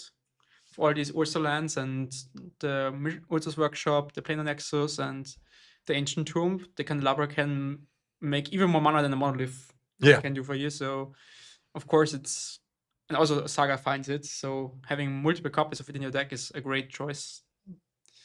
So, Patrick is here really on the back foot, going for a second Rumble. Try to wiggle its way out of this big mana Tron deck. Here we see a Urza Saga, a Thespian Stage. I don't know. It's a Swords to Plowshares. Swords, okay. And a Boseiju. And a Boseiju. Okay, I think the Swords is pretty much dead in this matchup. Am I right? I mean, you can kill a big creature, but if the Tron deck is casting big creatures, you're losing already, I guess. And also you can't take it with Rumble since it's not a permanent card. The Boseiju wouldn't be bad to kill some land. Thomas, the portable hole and then name Tezzeret again. Maybe you could kill the Candelabra when it hits. You could kill the Urza's Factory. Or the Gravestone, even the Silent Gravestone. Urza's Workshop. The Workshop, yeah. Factory is a totally different card. We go for Saga instead, so I think that tells me that Patrick's hand is kind of lacking gas. If he would take Thespian Stage, that means he has likely the Dark Depths in hand. It would be like an easy take, right? But yeah, the Gravestone really does its work here. I mean, who expects one of Gravestone in the main deck? And I think the most left card in his hand is actually a Life from the Loam. A Life from the Loam and a Mox Diamond and an Urza Saga. Yeah. So there's not really much business going on Patrick's side. On Christian's side, he has actually all the mana. He can do all the things. A Planar Nexus right now. It looks like all lands, though, to me. The Candelabra and 2 more lands in hand. And plussing again.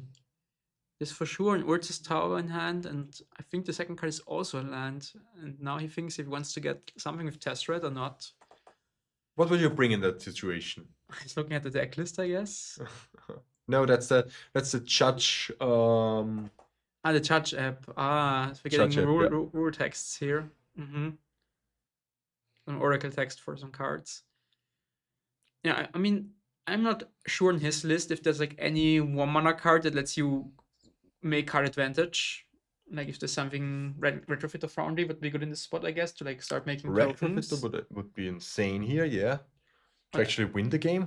But I don't think he has anything. So he just like Maybe an zeros expedition map, I don't know. for Saga. That could be. Finding more sagas, making more tokens. Mm-hmm.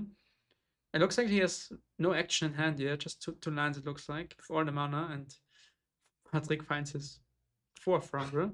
Is it the 4th or the 3rd? Third. The 3rd Yeah, rumble. yeah, The 3rd rumble. Which isn't that great in a Silent Gravestone. Maybe yeah. the land was a.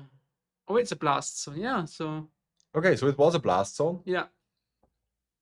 I gotta look it up if it comes in. if No, it comes to enters. play untapped. For sure. I played the card many times. But Patrick maybe thought it's untapped. Yeah, Untapped. it enters untapped. So Yeah. I don't really know. That was certainly a misplay here. Or maybe just like floated 1 mana and passed the turn immediately. I mean, he can do that. He can do that. Why not? And now we can get rid of Candelabra, Gravestone, and Portable Hole. But we are floating some mana, so maybe there is a spell. Or we're just using the Gravestone. Just cracking the Gravestone to draw a card. He's searching right now for anything that wins this game. And it's a land. The Blaston should be exiled as well because it's a sacrifice as part of the costs. So the Blaston should be in exile as well. Now there's a Needle on Tezzeret again, and that means Mhm. Christian is out of gas even more. And now Patrick can start deploying his Saga. Life in the Loam next turn, but no Saga, yeah. We have no land in hand, so we can't Mox Diamond and Loam, but for next turn, he's all set to go. But I still think Christian just needs just one draw away from winning the game, probably. One Kozilek's command, and he can basically stack his entire deck and Yeah. go off. Or... Kozilek's command is such an insane card. Yeah, it's busted. Do you think Kozilek's command will come on the ban chopping block in the next 1 or 2 years? I don't think so. But it's not. I mean, I guess it's kind of a problematic card in the Eldrazi deck, but maybe they have to remove a land or something like that. The plan on Axis? Any land, yeah. Maybe the workshop. I think hitting the mana base is like keeps the deck more alive than hitting Kozilek's command, because if you take the Kozilek's command, I think all the colorless decks will disappear. Because Probably, yeah. the card is so important for them. It, like, it's a removal, it's a win condition, it's a card draw spell, it's a ramp spell. It does everything you want in the deck, and I think you have to hit a different target, or the deck will not exist anymore after that. Probably. Yeah. So we got the next Graveyard Hate card here. Yeah, Soul Guard Lantern. Soul Guide Lantern, which totally shuts off Patrick's attempt to life from the Loam this turn. Christian is really knowing what to do in this situation. If I'm in Patrick's spot now, I'm kind of feeling okay with the crop rotation. I can like make 2 Saga tokens. My opponent is not doing anything.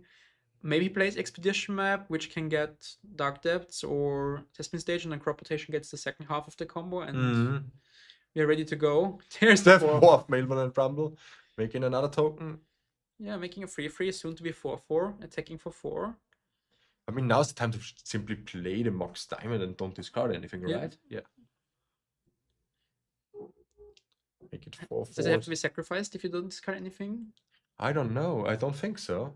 I think Chromox you can't imprint anything, but with Mox Diamond you have to discard or it gets sacrificed, I think. Yeah, probably. Because otherwise it would be like, oh, yeah, you have to sacrifice Yeah, it. sacrifice it. Okay. It's the so- Chromox you can yeah. play without the printing anything. Totally. I get this switched up all the time. Yeah. So what would you search here for? Another Piffing Needle? We see second Pith Needle, we see Skateboard, which doesn't do anything yet. We see Mox Diamond's Expedition Map. The map kind of makes sense to me. You can get another Saga, you can get the missing combo piece, which crop rotation is the second one. But just getting Needle on Karn, I guess. Needle on Karn is strong. Needle also maybe on Soul Guide Lantern would do some work. Yeah. It's just a redraw, so I think it's like Karn is 4th. It's more likely than drawing a relevant card of Soul Guide Lantern, because I think if Christian hits No, the... no, it's not just redraw. It's an exile. So the exile of the graveyard. You mean. yeah, Patrick can then live from the loam his way through his deck, But now he's attacking for 4 each turn. which is fine, I guess. It's a 2-turn clock from now on, so Christian has 2 more draw steps, 3 with the Soul Guide Lantern. I think that's like a solid reason to name Karn, because that would win the game on the spot, right? Just getting a bridge or... I mean, he could still die to Ugin. Or? Yeah, Ugin, of course, yeah. Maybe he named Ugin actually, but... Let's take a look at the... I think in round 1 they mentioned we have deck lists. I'm not sure if we have for all players. No, but- no, we've got only deck lists for the people that have I submitted the decks for tomorrow already. Yeah. Okay. So we took a look in the future for the deck list. No. So we have deck lists for today that from people that have mistakenly also submitted one for today. Okay, I see. So it looks like a second Crim Monolith from Christian, but still no action. But now we see. We've got 2 construct tokens here. Now we will get to witness probably the beauty of Kozilek's command. Yeah. This looks like a big A command. big Kozilek's command. And the life totals are not updated. I think the players aren't using the pad because Patrick attacked for 4 last turn, so Christian should be at 14, I guess. It looks like that. I mean, I can. Can you do it here? I can. I should be able to, but I'm not sure if it's the right one. No. So let's get him down to It should be 14. 14. Yeah. Maybe there was missed another Ancient Tomb activation. I'm not sure on that in the early game, but 14 is at least what we know based off the 18 minus 4 from last Yeah. turn.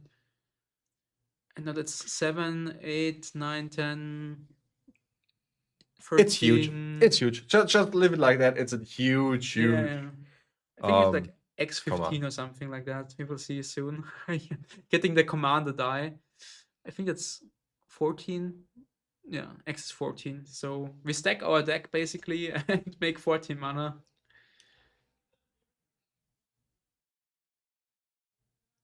That's probably enough to draw an Ugin next turn. This turn. You draw one. You draw immediately, one right now, and also to play it because you've got so many spawns. and then you draw one of Ugin, find another spell, play that, exile the second construct. And So that should be game right now. there's another command pull to the front so far. Basically do the same again. Yeah, but I don't really like that. I like it more if you go Ugin into another command. I mean, that also wins games, yeah. I think we saw a Karn being pulled to the front. Yeah, seems like a card, but So I guess the needle is naming Ugin and not Karn, maybe. probably. So now we can Karn Lattice. Patrick can't do anything. We jump block with the spawns and Yeah, can't let this. Yeah, that's true. that's why I like the needle on Karn, right? Because now the game just ends. So what's the second needle is on Soul Guide Lantern. Yeah, that's true. We don't know. I guess it's No, Soul Guide- yeah. we I can guess see so, it, yeah. The way that the players put it, I guess it's Soul Guide Lantern. Yeah. Now we get Lattice. We pay for life now and keep 4 more spawns alive. Play the Lattice, and I think on top was the second command, which makes Totally Total sense now. sense, yeah. now we have to jump block twice. And now it's your turn. Yeah, and Patrick picks up the cards.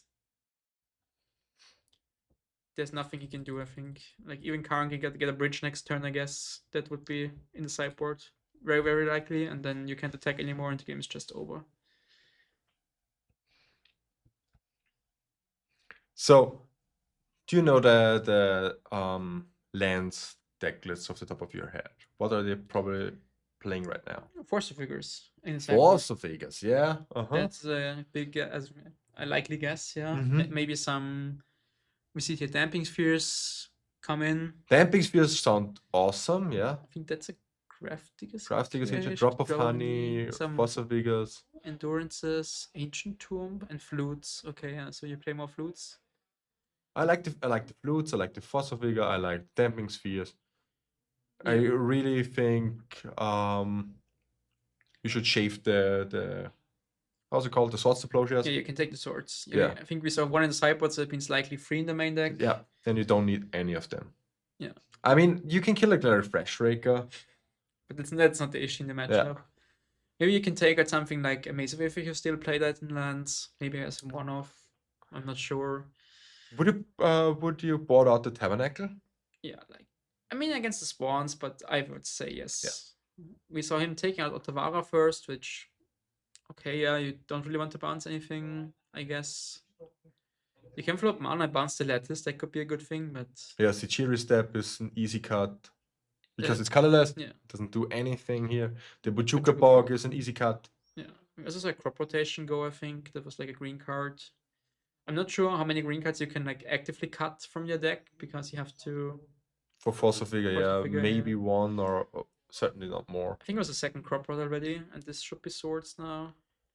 Maybe you don't want all of the disruptive flutes, like that's kind of overboarding. He should for sure bring in the Ancient Tomb to have turn 1 Damping Sphere though. Yeah. Ancient Tombs into turn 1 Damping Sphere is insane.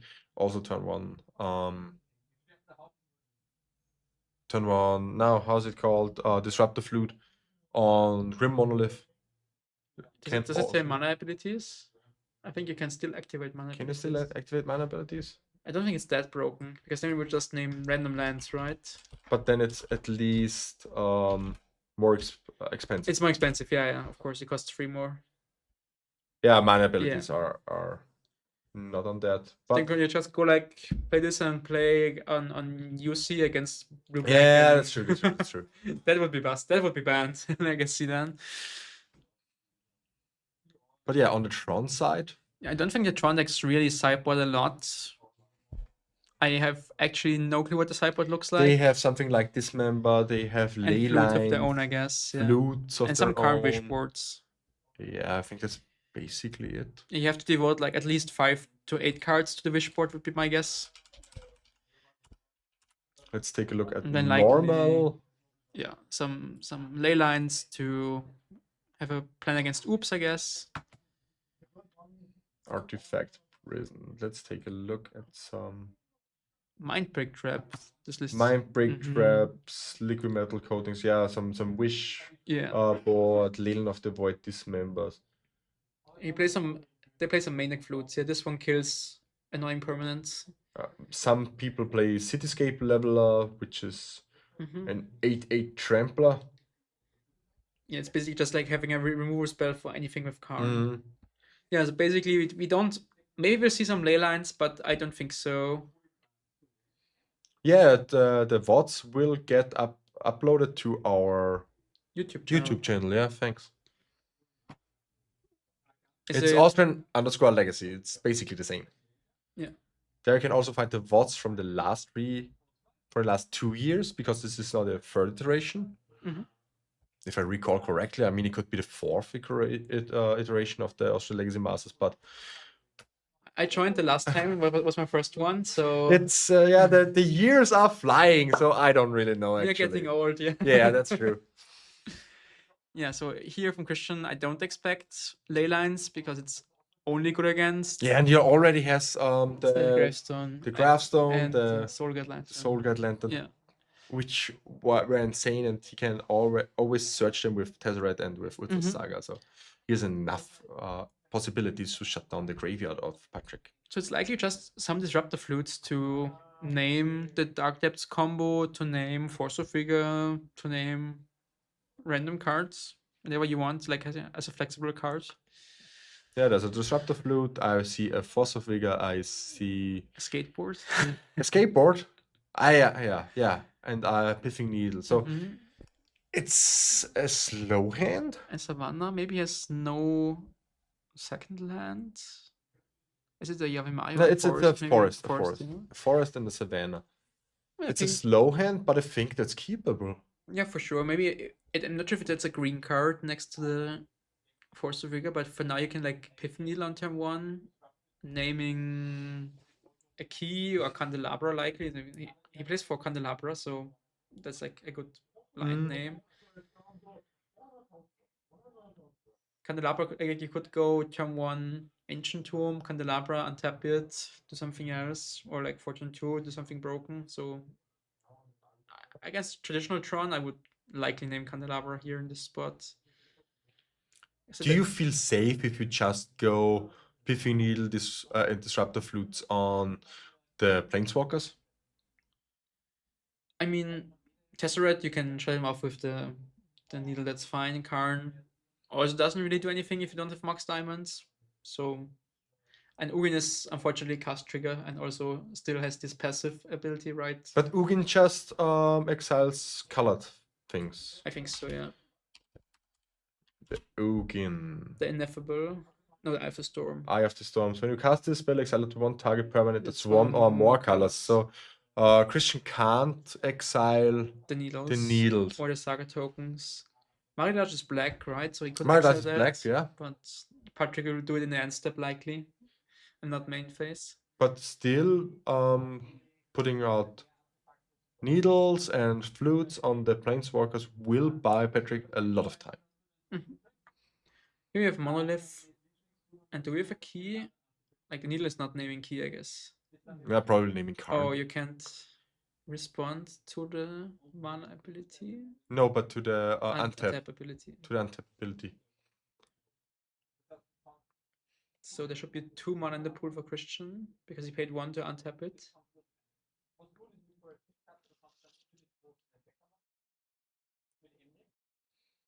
Now it's 2 mana in the pool. untapped, yeah, and now we're playing 5. Is this enough mana? Is this for a Flashbreaker? Ooh, okay, yeah, that's a very, very strong card here.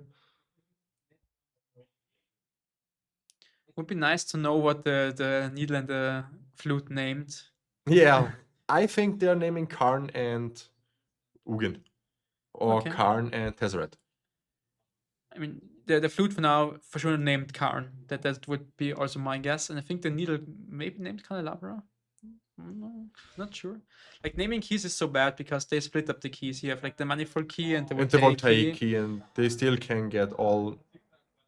Yeah, each of them. Yeah, you have to guess. You have to take a lucky guess, and there's another flute. So Oh, I still wouldn't put it on the key.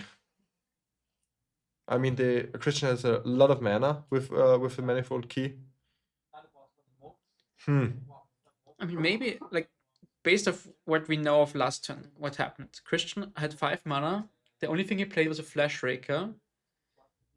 So that kind of tells me, Mystic as Forge, Patrick, that maybe. there's nothing exciting going on in his hand, because he would play a Karn, a Tesseract, a Mystic Forge, a Ring. He would play everything for 4 mana besides a Flash Raker first, right? So you play a Ring first, Yeah. you play a Karn first, you play. And there goes the flute on key. So I think it's a good thing to name the flute on key here, since that means Christian has 2 lands, 2 mana, not 4. Ah, yeah, that's true. Because he doesn't has how's it called, Metalcraft. Yeah, not yet at least. Probably now, but Let's see, there is a Saga. still no Metalcraft. We've seen a Kozilek's command in the hand. And another Flash Raker. And double ping. Ooh, that's very, very hard here for Patrick. If now it's just 2 damage in total. One of the token, one of the Flash Rakers, and it's cast triggers, right? But Next turn- it snowballs with command. Yeah, next turn also, even if Christian doesn't find anything, he can still make a construct, which also pings again. For 2 this time, yeah. And now kind of the command turns into Fireball, basically. For every 1 mana you pay, you deal 2 damage to Patrick. And he's just 1 land away.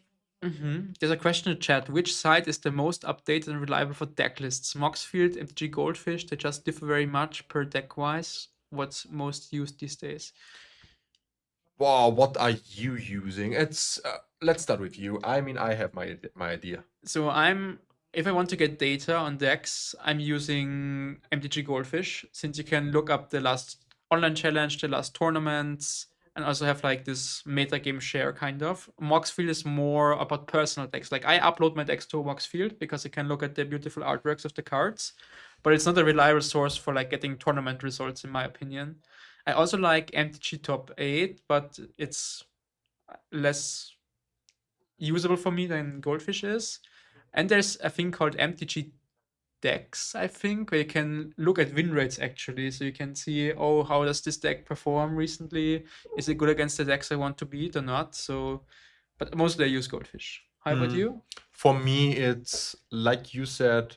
Personally, I upload my decks on Moxfield as well because I think it's just it has the best user interface for myself for that what I want out of it. If I'm searching for decks, I don't use Goldfish that much.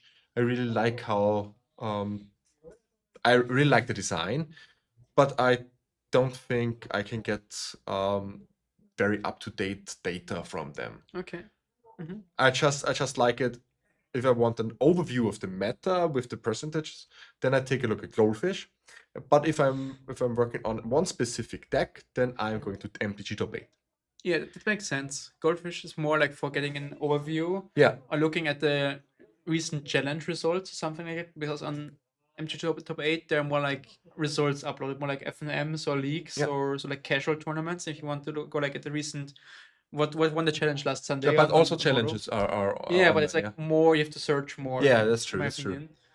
But if you want to look for one specific deck and check deck lists, then you go on MTG Top 8. I think it also really depends if you are looking specifically for paper events or if you're looking more or you want to combine online into it. Yeah. If you want to have online results also, then Goldfish makes total sense. For my opinion, I'm a 100% paper player, so I don't really.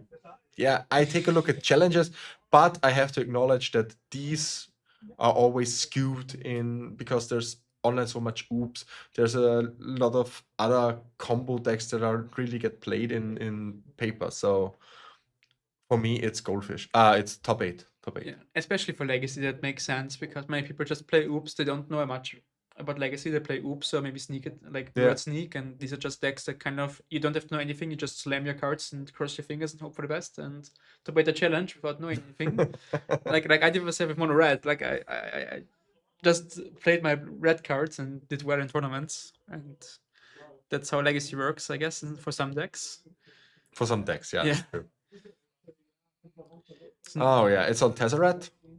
So now we know that that's on Tezzeret, and this one is on probably Karn. Yeah, we can see this. That's and the Karn. fruit is on the key. And we saw Patrick was taking a long think with the Rumble. In the end, he took Ancient Tomb with it.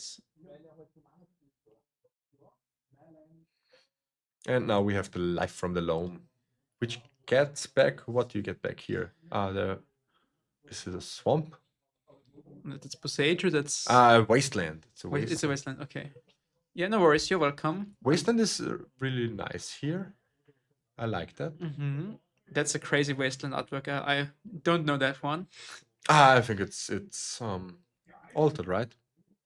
It's some full art signed version, I guess. Oh yeah, something like that. It's just shadow signed. Patrick already played the Ancient Tombs Land for turn, so no explorations here. And he's We shaking don't his head. have life points. It should be. He took 2 from the Ancient Tomb and he took 2 from the Flash Rig and 2 from the attack, so it should be 14. So 2 from the attack, 2 from the ETBs, and 2 from the Ancient Tomb. So my guess is 14. Okay, yeah. But let's see if they correct it or not. And Christian is still at 20, of course. Or we just don't get them. I think the players are counting.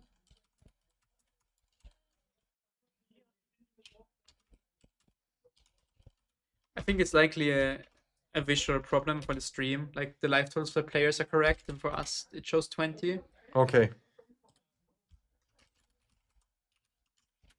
It should be 20 for Christian and 14 for Patrick. So it's just an overlay problem. Yeah. Maybe we can refresh the scene. May I take the, Oh, the yeah, mouse for a second?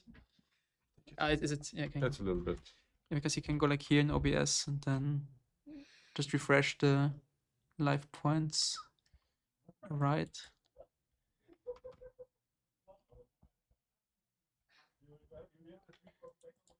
Okay, so Patrick is on 13. We just make this manually right Yeah. now. It's just that should work. Yeah. So I guess he fetched once. That's the one extra damage. Or...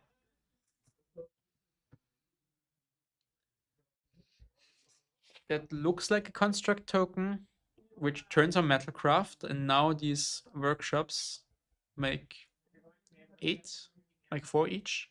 And now these are this little. Yeah, we take 2 from the construct token, so we go to 11. Yeah.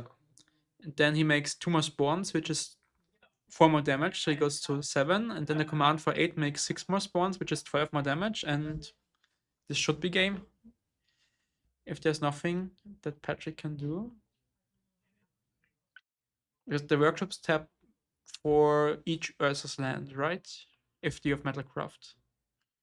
I think they have for free. Yeah, for each Ursa's land. Mm-hmm. Uh, The Nexus also, yeah. Yeah, also, so it should be 4, yeah. And now Patrick dies? I think so. Question mark? Oh, 1, okay. Yeah. Okay. Okay.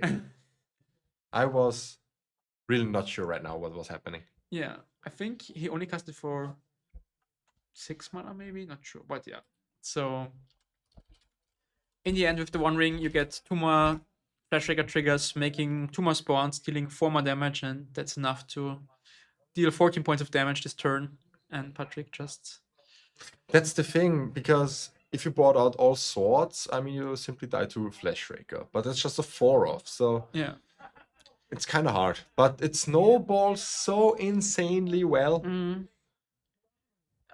I mean, this prisoner, like this lands game was kind of a prison game, right? You played 3 Piffy Needle effects, and that's it. Yeah, and also on, I don't want to say on the wrong things, but definitely against the wrong half Yeah. of the deck. Yeah. Yeah, the Tron deck, like every card is so powerful against lands. Like the Ugin is, I think, the worst one probably, but like Karn wins the game, Tezzeret wins the game basically. What else? You have One Ring you want to name, kind of. The keys, he wanted to slow him down. I would have also named the key in that spot in Patrick's seat. But yeah, the Flash Rakers, of course, you can't really name them, right? Because there's like no activated ability. Yeah, you can't do anything about it, and if you brought out the swords, you simply die to Flash Raker. Yeah, this So Caracas maybe- and Tabernacle, I think, on the left. Yeah.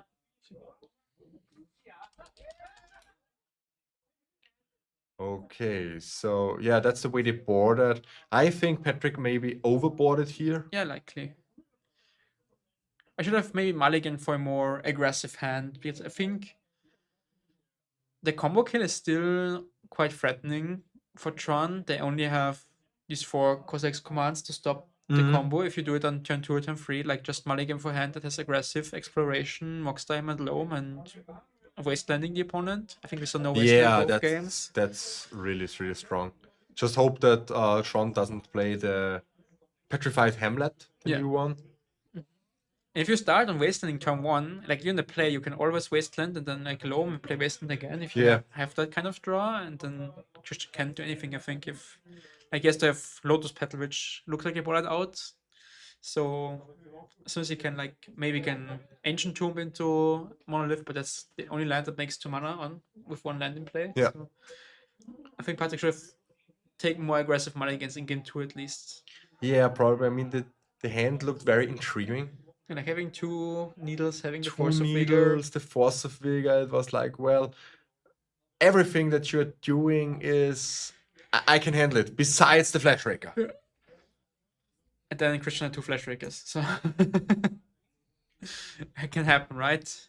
Yeah, for sure. I mean, So very unfortunately, we don't have a backup match for you in this round. So we will see each other in the next round for Yeah, for more we- magic. For more magic. It's roughly 10 minutes left in this round, and then we have maybe some extra turns. So in about 15 minutes, 20 minutes, you can run about, come back to the stream, I would say. 15 minutes is a good number.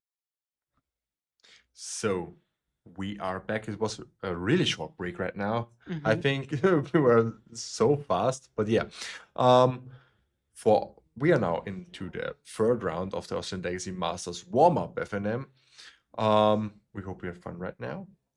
We are bringing you now a very great, how do I say this, matchup? Yeah, a very great matchup, a classic matchup from Classic Legacy. This time it's Blue-Red Tempo or Blue-Red Delva versus Lands again, but this time in the hands of Tobias Jagersberger. So what do you think? Which deck is here favored? Yeah, it's, as you already said, a classic Legacy, like an old school matchup that was already played like 10 years ago. Delver existed, Lance existed. And I think overall it was like Lance is kind of the Delver killer. I used to be a Delver killer with all the punishing fires, killing every threat they had, and drop of honey even, and all the good old cards. But now the threats have changed. Now you have Murktide Regent, which don't die to punishing fires. You have Cory Steelcutters likely, which make a monk every turn. So it might be more interesting than it used to be. But of course, Delva is Delva. It can always go turn 1 threat, daze your 1-drop, turn 2 threat, daze your 2-drop or force your 2-drop, and just temper you out and steal games with bolt in the end. And Yeah. But I would give the edge to Lance, though. I think so. Still, although they aren't playing any punishing fires anymore. I guess they play Swords to Plowshares now. Yeah, but that's just 4. So Yeah, let's see. But- I think the die roll is very important in this matchup. we will see also one of the most hyped up cards. Probably, I don't know if Felix is playing it, but this is the first time today that we are seeing probably a flow state. What do you think of flow state? When I saw the card, I immediately thought about this is just expressive iteration in better for Legacy. Yeah. Right? Because you get to pick 2 cards and put both of them in your hand, and you don't have to exile one, so you can play this on turn 2 if you somehow manage to get like instant and sorcery in your graveyard by turn 1. But it's, I think, a straight up better iteration. If you can make it work, which with Brainstorm and Ponder and even the blue-black decks, like you can play Thoughtseize, you can play Ponder, you have already 8 sorceries, and then just play Force Days, Brainstorm, you have 12 instants, and Flow State is the second one, also turns the first one on in Yeah. worst case scenarios, right? So I think on Reanimate, if you reanimate, Reanimator, yeah. it's also sorcery. So I think in blue-black it's very powerful. In blue-red it's harder to unlock kind of the full flow potential. Yeah, that's true. You likely have just like 2 Chain Lightnings and 4 Ponders and more flow states, I guess. But maybe with DRC you can do some tricky stuff. And That's true, but I gotta say, in blue-red, I really think flow state shines extremely because it enables alone the Cory Steelcutter. because you play it and find the second spell, or You can play it to Yeah. find the second spell, and you always find the second Yeah. spell. And you also find the second or the land drop for the second spell, so it can go really insane explosive. But yeah, so Tobias won the die roll, and studio mode. What? Studio mode again, so you have, yeah, can so have we a bigger can picture. Yeah. see a little bit better. So turn 1 Caracas and Yavi Maya with exploration. That's like the dream start as a Lance player, I would say. I mean, of course, even better would be like Mox Diamond and Loma ready in the graveyard, but it's as good as it gets for a mulligan. That's true, that's true. And the turn 1 Caracas here really shines because it handles the Tameo. I was like, which legendary creature does it handle? Does it handle Ragavan? But no, it's banned, right? Yeah, it's banned. But Tameo, I don't know about the Lance matchup, but Tameo is also such an insane card in the meta right now. Mhm. People are also talking about banning Tamio, which I think is probably a little bit overshooting. But yeah, people love to talk about bans. There is Life from the Gnome, an empty one. The shuffling of Tobias is. Do you forge this? It doesn't do anything. It's just like 2 mana discard a card. It would be great if Felix had a Force of Negation here and Oh, the exile Force of it. Negation would be insane. It would bring to Felix so much ahead. Yeah, now we get to see Steel Cutter, I guess. Would be the right play. Steel Cutter into Bobble. Yeah. So to bring some pressure to do, to bring some pressure into this game. Yeah. I remember last year when on the last year's Austrian Legacy Masters, there's a flow state without flow state number 1. But without flow. In testing, we kept calling it flow state with flow if you have it like turned on and Yeah. 2 cards, and flow state without flow if you have just one for standard. Do you know the German word for the card flow state? No, is this a funny name or? No, it's actually I am a lover of German cards, and it's called Schaffensrausch. Oh, but that's a funny name though. Really awesome. I like that. Yeah, that's sounds like a great name. Now we missed the mill. It's at least one Ultra Saga, but it's glaring a lot. Maybe we can get that fixed. I'm going to tell them. Because last minute it was better because the deck was on the right and the graveyard right, but so now we draw a Force of Will. Oh, just a daze. Okay. Now flow states are online. And last year when And a Murktide. and a Murktide, yeah. That's pretty strong right here. Maybe Yeah. the 5/5. Yeah. The 6/6. Ooh, there's Tabernacle. Rumble. Tabernacle is fine, I guess. Yeah, it just taxes 1 mana every turn. You don't have any wastelands going on yet, but I think Tobias can. Oh, 4. That's an aggressive force here. Do you think that was the right play? I mean, I like that Yeah, play, yeah. to be honest. We like those promo duels. Yeah, these are our official Austrian Legacy League proxy duels. This tournament is we have a special rule that we allow up to 12 of our own proxies, so that we keep the bar really low for entry, and that players, that players don't play with their wallet, but play with their skill and brains. Yeah, it's a good way of saying it. And it makes the entry barrier very easy for every player to just basically have to buy forces and then you can play Blue Red Delver. Yeah. The only really expensive card. And we dredge again. And another force, probably, yeah. What I disliked about Tobias. And Yes. another force. Yeah. And this like pretty much game over. At some point, I think he should have just gone like for a second Yavimaya, or like start with crop rotation, the first Yavimaya, get like any good land, like a wasteland or something, and then play a second Yavimaya and then cast the loam. So you have 3 mana in play, not 2. Like he could have played around the first days easily with that line. Yeah. And that would have changed the game if he got like the turn 2 loam off or had to draw a force turn 2. Yeah, Maze. Maze also would be a great crop rod target. If I don't know if they are playing Glacial Chasm or in Glacier the Chasm decks. anymore, yeah. And I don't know either. Now we have the full combo, although we have like Tespin Stage and Dark Depths in the graveyard. Yeah, the glare is insane, but we don't know from where it comes. Maybe we can fix that between the next round. But it looks like it's lethal on Felix board if And the third force. Oh, wow. Oh my god. That's what we said beforehand. Delver does Delver things sometimes.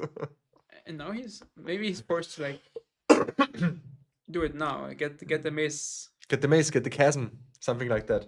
Let's see if he has any utility land left.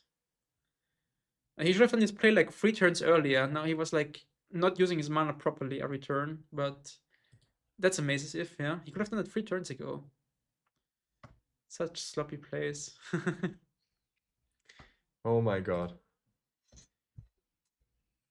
But now we're still like there to bolt.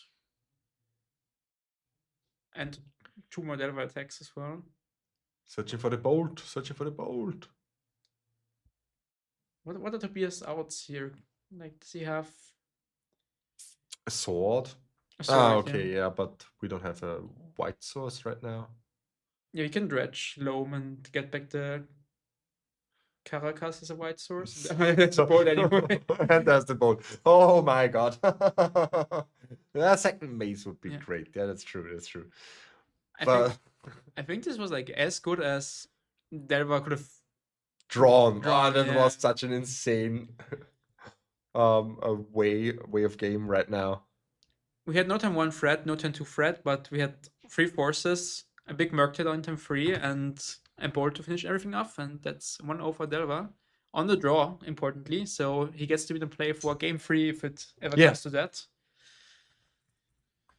So Lance really has to come from behind right now. Yeah, Tobias quite stumbled that game. Like he had a solid hand, like turn 1 exploration, turn 4 life from the loam, Yeah. and he even drew the crop. I think he should have crop rotated on turn 2 already, because then he can loam and get back the Yavimaya, so he doesn't really lose a land even if the crop rot gets forced, right? You just sack the Yavimaya, play a new one, and then go for loam and get that's the true. original one back. So Or maybe he should have just drawn and not dredged. yeah, maybe. I mean, I guess it makes sense to keep the crop rot in hand because he has like no combo piece, and as soon as he draws the first combo piece, he can crop rot for a second. But maybe going for like Wasteland and loaming Wastelands with the bluer player having no threats in play would have been a good strategy as well. Right, he had no turn 1 play, no turn 2 play, and if you go for turn 2 Wasteland with loam up, then it could have been a very different game. But post sideboard, let's see if Felix still plays any Price of Progresses or Yeah, Price of Progress would be a really good card against lands. Let's take a look what our blue-red tempo decks playing right now. In the sideboard, we see maybe they have some Consign to Memory, some Force of Negations will for surely come in. The Graph Digger's Cage do nothing, to be honest. The Hydroblast also. maybe don't some do anything. Meltdowns and Nulrods to kill like the Moxes, the Mox Diamonds, but unlikely. I guess you just go like Price of Progress, Consign, and Force of Negation. That's like the top 3 cards. Would you bring in Consigns against what? You can counter the triggers from like different cards. You can counter the Mox on the play. You can counter the Mox, 'Cause but the colorless I don't spell- know. I don't know. I don't think you can counter the Duck Depths because it just triggers again. Yeah. I mean, but you can counter something like Saga triggers maybe. Yeah. Or I think it's better than Daisies on the draw, especially Probably, yeah. against the land stack. Might be, but I really like the Boomerang Basics. Maybe if Felix isn't playing Boomerang Basics, that would be a great card against Very Large. Yeah, but for sure, Force of Negations and Price of Progresses will come in. I'm Yeah, thinking these four what cards. can you consign? I mean, we saw Disruptor Flutes, but they will likely get sideboarded out from Tobias from his main deck. But you can consign, yeah, nothing much, just Saga triggers, I think.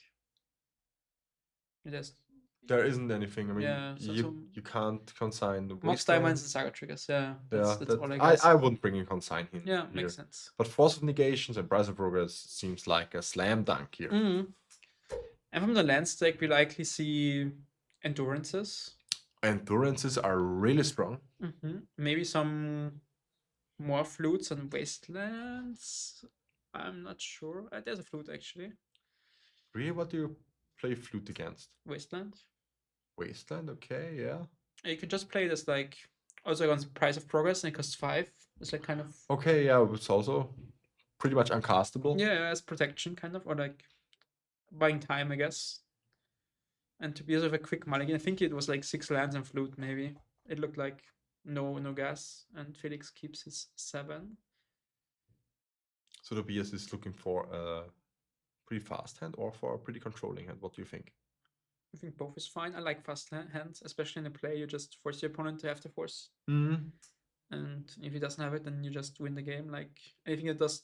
My ideal 6 would be like 2 lands, Mox Diamond, Loam at least, and then the other 2 cards are like whatever. Yes, like, well, live from the mercy of the top of my deck. If I could stack my deck, then I get like Exploration and a 3rd land, and then I just do like Exploration, Mox Diamond, Loam, and zack.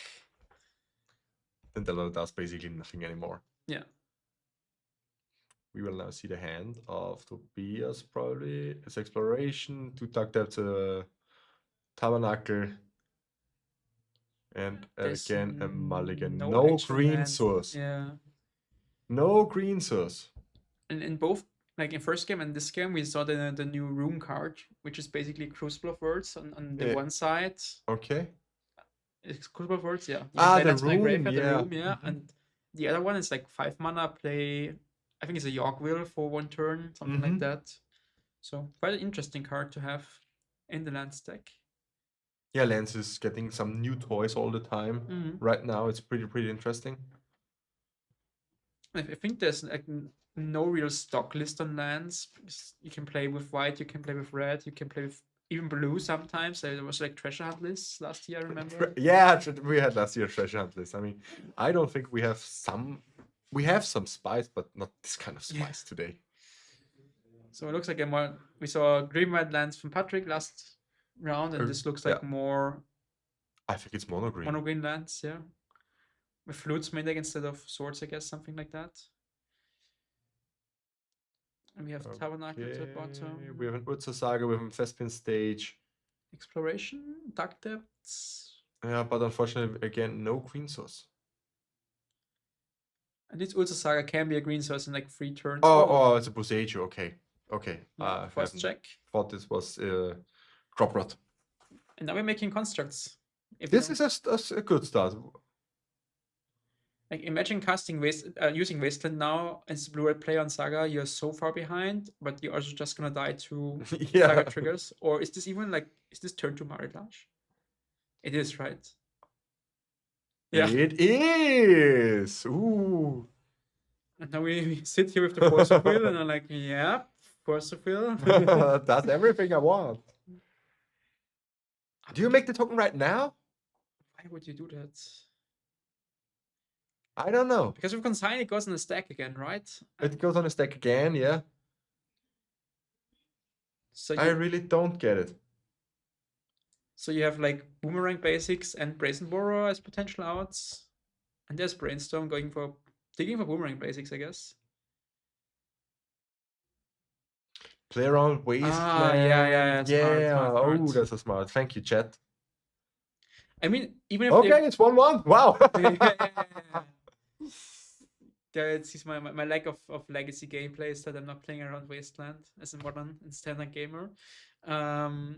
But even if Felix has a Wasteland here, I think just making constructive saga is like totally fine. Then you can Thespin stage, copy the saga, and make more constructs, and you will find a loam sooner or later, Yeah. and then you can just run away with the game Yeah. with making constructs. I mean, it's not every time that the blue-red player has triple force of will with blue card against your single life from the loam. Yeah. Now we get to see Force of Negations, which is even more scarier than Yeah, the force indications are Force of really, will. really strong. Back in the time when I played Dredge, it was like force of negation was really the bane of my existence. Yeah. Countering Faithless Faithless looting. looting. Oh, that hurt all the time so much. Yeah.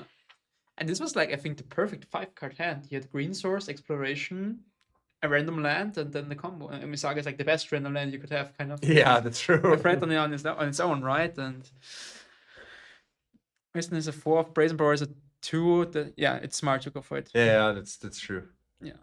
I also totally forgot about the interaction with Wasteland, because it's like Lance is only creeping up the last 1 to 2 weeks again out of its hibernation, and suddenly I have to think about these kind of interactions again. It's what year is it? Yeah.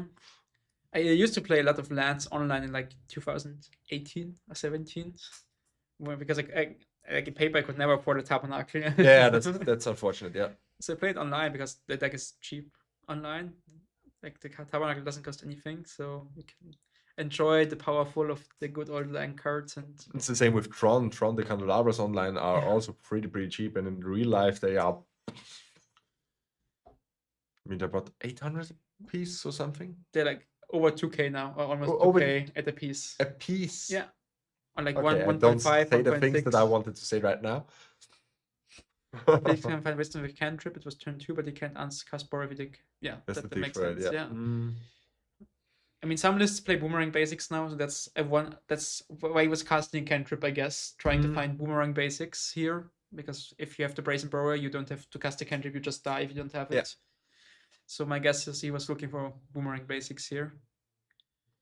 If he plays it, I don't know. I mean, that's like, why would you cast a cantrip if Yeah. you only have a 2 mana out here? So that kind of signals me that he has boomerang basics. And that's a 6-card hand. We see Wasteland, we see Dragon's Channel, a Bobble, this Pachuca Borg. Yeah, I like that Borg, to be honest. Yeah, such a strong card. Oh, there's the Volcanic I put to the bottom. Oh, he doesn't give away the information that he put the land on the bottom and searches for a new Volcanic Island. Yeah. Ah, that's not bad. Yeah. Not bad player. Hiding the scry or the put the card to the bottom. The Mulligan decisions. The Mulligan decision. Completely tricking Tobias and thinking he put a spell back or maybe a fetch land. We don't know. And Tobias will never know unless he rewatches this. What? Yeah. And then we get turn 1. I think that's like the best start is DRC. Yeah. No bobble though. Oh, we have cut in hand. Yeah, maybe. cut in hand into Bobble is pretty strong turn 2. So he's going for a better turn 2. Yeah. Yeah, that makes sense. So Saga Go, or is it a Mox Diamond? Okay. Playing around days this time. Like it, I like it. Discarding the Pachuca Borg and no follow-up. No follow-up. We see a skateboard, the life from the loam. A crop rotation. What do you crop rotate here for? Is it the life from the loam and a crop rod? Yeah. Yeah. And a skateboard. And I think the last card is Yavi Maya. Yeah, Maya, yeah. So what do we crop rotate here in this spot? What's the best thing he can do? I mean, the crop rod here is really strong in response to the wasteland. Yeah. You just get like Wasteland your own, Wasteland the Volk, and then play Yavi Maya and loam back the Wasteland and the Pachuca Borg. Ooh, I like that. I really like that play.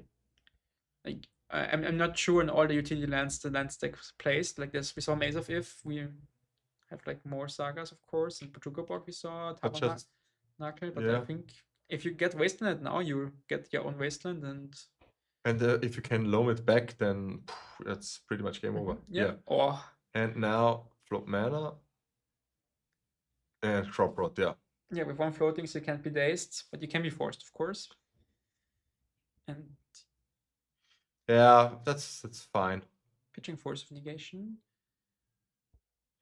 You still have to try this because if crop rod goes through, you're so far ahead. But now the coast is clear for loam. Force of Negation got exiled to Force of Will. Yeah, that's true. The daze is you don't fear daze here in the spot, right? I mean, you just can go again next turn. So you just slam it and get Pachuca Borg back, get Saga back, and start shrinking the Darcy every turn. Like it's not gonna be a 3/3 anytime soon. Maybe he goes for Rumble here. Interesting. Maybe scared of a second Force of Negation, but choke. Ooh, I think that the third card is a choke. Festmin Stage, Saga, Rumble, and choke. We can't cast choke. Oh, with the spawn we can. So yeah, he goes for it. Choke. Ooh, yeah, that's a really strong card here in this matchup. And if there's but Felix has a second Wasteland, as far as I know. Okay, that makes the you can still loam with the Scion. With the Scion, yeah. Oh, the spawn. It's the spawn. Yeah, it's a spawn. It's a 0/1, not the Scions are 1/1 and spawns are 0/1s. So let's see what Felix has up his sleeve here. Is it a Murktide in another land? Just as you saw the Wasteland, yeah. I think the Corey, the Darcy is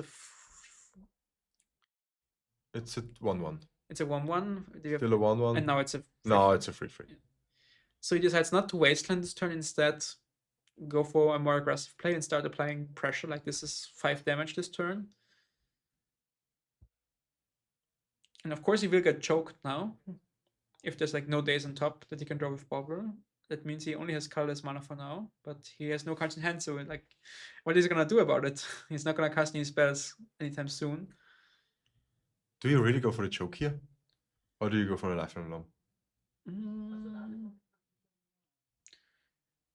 That's a good question. For 5, you said. Yeah. So is it 14? I don't know why it doesn't work again. Yeah. So we have Wasteland here. Now you don't have to. Oh, you choke and then you Wasteland the Wasteland. Okay, yeah, I like that. I like that play. Yeah. And now we just have to find, like, next time we get Bajuka Bog, then we get hit for 3. So now we get hit for 5, of course. And he still has to find like a Maze of If or something. Oh, drawing the Surveil land. That's not gonna untap anytime soon. Swing And 4-5 again.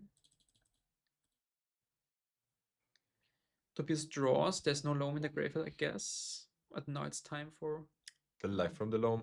Now we get a Bajuka Bajuka Bog. Saga. And the Thespian stage, okay. Okay, yeah. And then we Borg, we shrink the Darcy to a 1-1. Buying some time. Or maybe you have to Saga here to make a blocker next turn and then Borg next turn, so you can block the Monk token. Interesting. That's... I don't get it. Why are you playing here the skateboard? Maybe he has a Dark Depths in hand as his last card, and next turn he can then make the Dark Depths and haste it with the skateboard and kill immediately. Then again for 5? Yeah, Yep. probably on 4, yeah. And there's Ponder. So is the last card Dark Depths? I don't know. That's the only way this play makes sense to me, right? If the last card is Dark Depths, because then you can play the skateboard, makes sense, you can haste it next turn. And there's nothing Felix can do with just No. a Ponder. There's a bolt in the Ponder. You would need another land, and you leave next turn anyway, so if I'm in Felix' seat, I'm like, does he have the Dark Depths? Yeah, it's the only way. He draws natural, and there is The Dark Depths. Dark Okay. Depths. And now you make the token. Yeah, with the Maya, and it's Oops. bam! Wow! A skateboarding. What Maridash is an Eldrazi? No, it's an avatar, a skateboarding Avatar. avatar. Woo! cruising its way for 20 damage and winning the match for Tobias. Oh wow. Okay, I never saw this coming. To be honest, I mean, I would have played it differently probably, but Tobias Yeah. played 2 his outs and rode it home on a skateboard. Yeah, he planned everything accordingly. Like, he had the Dark Depths for some time in his hand already, so he was like planning to do this turn. But of course, he could have taken likely different approaches on like more control-ish games with Wasteland, Loam locks. But in the end, Tobias won the game, so his play was correct for sure. Really, really awesome. For next, I think we have A backup feature match. we have a backup feature match for you. I'm really unsure right now. It could be it's- table 2 would be my guess. table 2. Peter Lobotka versus Fabian Fleischmann. Mhm. Let's just adjust the names.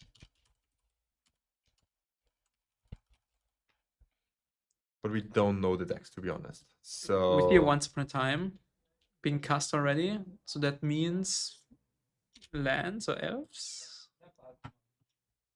I hope these are the right players. So let's switch to No, the Felix is still wrong. Felix You is have to still go wrong. Peter. Maybe you can ask Manuel who is on which side. Yeah, it should be like that. So let's take a look. And that's again Looks like lands, right? I'm unsure. We will see right now. It's a dark depths reveal, so. Yeah, so what the hell? What the hell? It's again lands? So many lands players here.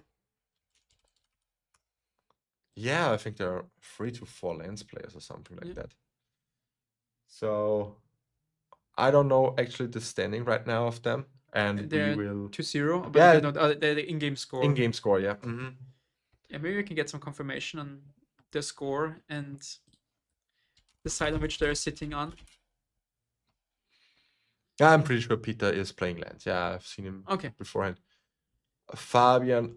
Fabian is playing Doomsday. Oh, this is such a crazy deck to me. Like, I don't play a lot of Legacy, or like, I don't play it often, but this Doomsday deck is so tricky. Like, you can build a million piles basically. Yeah, true. Yeah. So he goes down to 10. And I mean, if I'm the Doomsday player here, I'm like, nice, I guess. My opponent just played Forest and passed, and Yeah. I'm winning next turn. Like, you just go like Street Wave, Lotus Petal, Tassa, something like that. Something like that, yeah, normally. But you don't know what Peter all has in hand. Yeah. That's the course. thing. Because a simple surgical can ruin this pile. Isn't it Exile? No, because Doomsday goes into your graveyard after Doomsdaying, Yeah. and it's the only card. And if your opponent surgically it, you then shuffle the deck, Mhm. and it ruins your pile. Okay. I mean, but it still wins in 5 turns. Or like in 3. Probably, yeah. But it takes some time, and it's not run of the mill. Also with Wasteland, you have to be extra careful now. What else could that be? Just Disruptor Flute on like Tassa's Oracle, so it costs 5. Yeah, Disruptor Flute on Tassa's Oracle won me my 11th round game in Eternal Weekend Prague against when I was at Oops. Was just insane. Yeah. We see some Barrowgirls in the exile pile now, so this Oops deck's playing some mid-range creature threats in the sideboard, even main deck sometimes. Right? It's called like Tempo Oops sometimes, or something. Tempo Doomsday. Yeah, it's Tempo Doomsday, Yeah. that's right, yeah. I've put it wrong. I'm sure. So sorry. I didn't notice it. My bad. We have Doomsday against Doomsday. Yeah. Doomsday against Doomsday. No, It's the green, almost. It's Green Doomsday. green Doomsday. So no, it should be right. I mean, if you play against Maridlage, the Doom is kind of the Doom Day is kind of near, right? We've seen Approaching the sky on a skateboard. I mean, yeah, you can think of how's they called the universes beyond cards, what you want, but from my opinion, skateboarding in Magic isn't really the thing I wanted to do. I mean, Magic, you could maybe like have a hoverboard or something like on Kaladesh. Yeah, it could be would like be. a legitimate Magic card, almost. Like not, I mean- not skateboard, but like Yeah. something like hoverboard. I like that, yeah. Does Doomsday play Flow State already? What do you think? I mean, they have to, especially in Doomsday. It's a great card because you can go turn 1 Doomsday.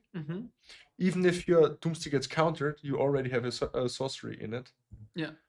And then you just need something else. Choke. Baiting out the force field. Yeah, you have to force this. But a really strong play here from Peter. Having the surprise Ancient Tomb, I think it's like usually a one-off and maybe a second copy in the sideboard, so you don't have many of these in the land stack these days. And that's like Edge of Autumn, drawing a card. Floating mana. Street Street Brave, Brave. going to 8. So that means 3 cards left in the deck. Lotus Petal, second blue mana, and Tassa's Oracle. And that's a GG. And another 4. And that's Flow State, yeah. Force and Flow State. Yeah, because if you go turn 1 Dark Ritual into Doomsday, You have you instant- have oh, instant yeah. sorcery, and if it gets countered, you still can build back. Yeah. And that's so insane in Doomsday. And you also have like Ponder, Brainstorm, of course. Sometimes Thoughtseize even, I think. So you have like Yeah, some sorceries, some instants already in the deck. I think sometimes they're also playing Duress or something. I'm unsure about the exact list, to be honest, because I'm not a Doomsday player myself.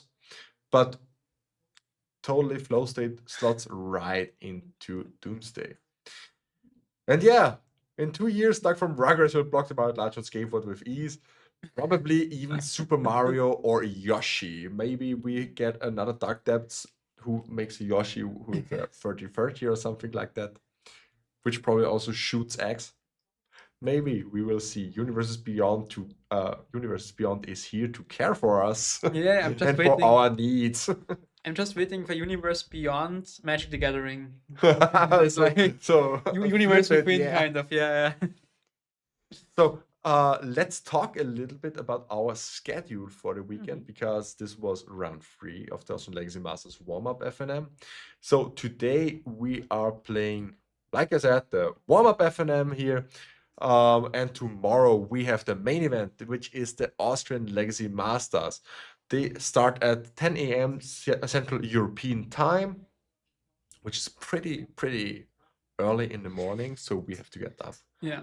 We have to be here really And at 8. Tomorrow we will be casting the first round We together. are casting the first round, and we are casting the last round, the finals. Tomorrow will be a long day. Yeah.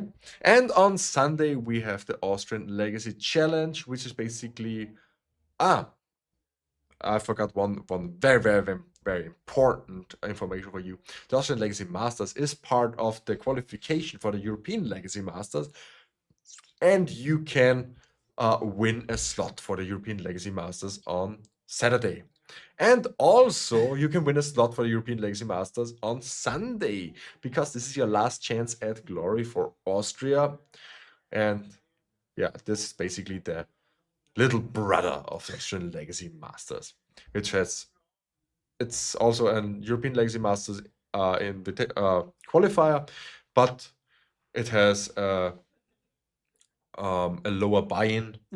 So therefore the stakes aren't that high, but it's a really great Sunday tournament.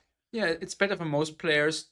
They have to travel, like some people are from, I think, Slovakia, or from Czechia, or from Germany, from Czech Republic. So we have like many international players here traveling Friday, playing Saturday, leaving on Sunday. We have also 3 people from Sweden. Oh, wow. 3 people from Sweden. That's crazy. That's crazy. And this is Are they here today already, or they aren't playing right now. They are they arrived drinking. They're drinking Yeah. beer in the city, and of course, best preparation for a tournament. that's perfect. I mean, I'm a little bit envious. So yeah, me too. yeah, then we can go over the prices for today.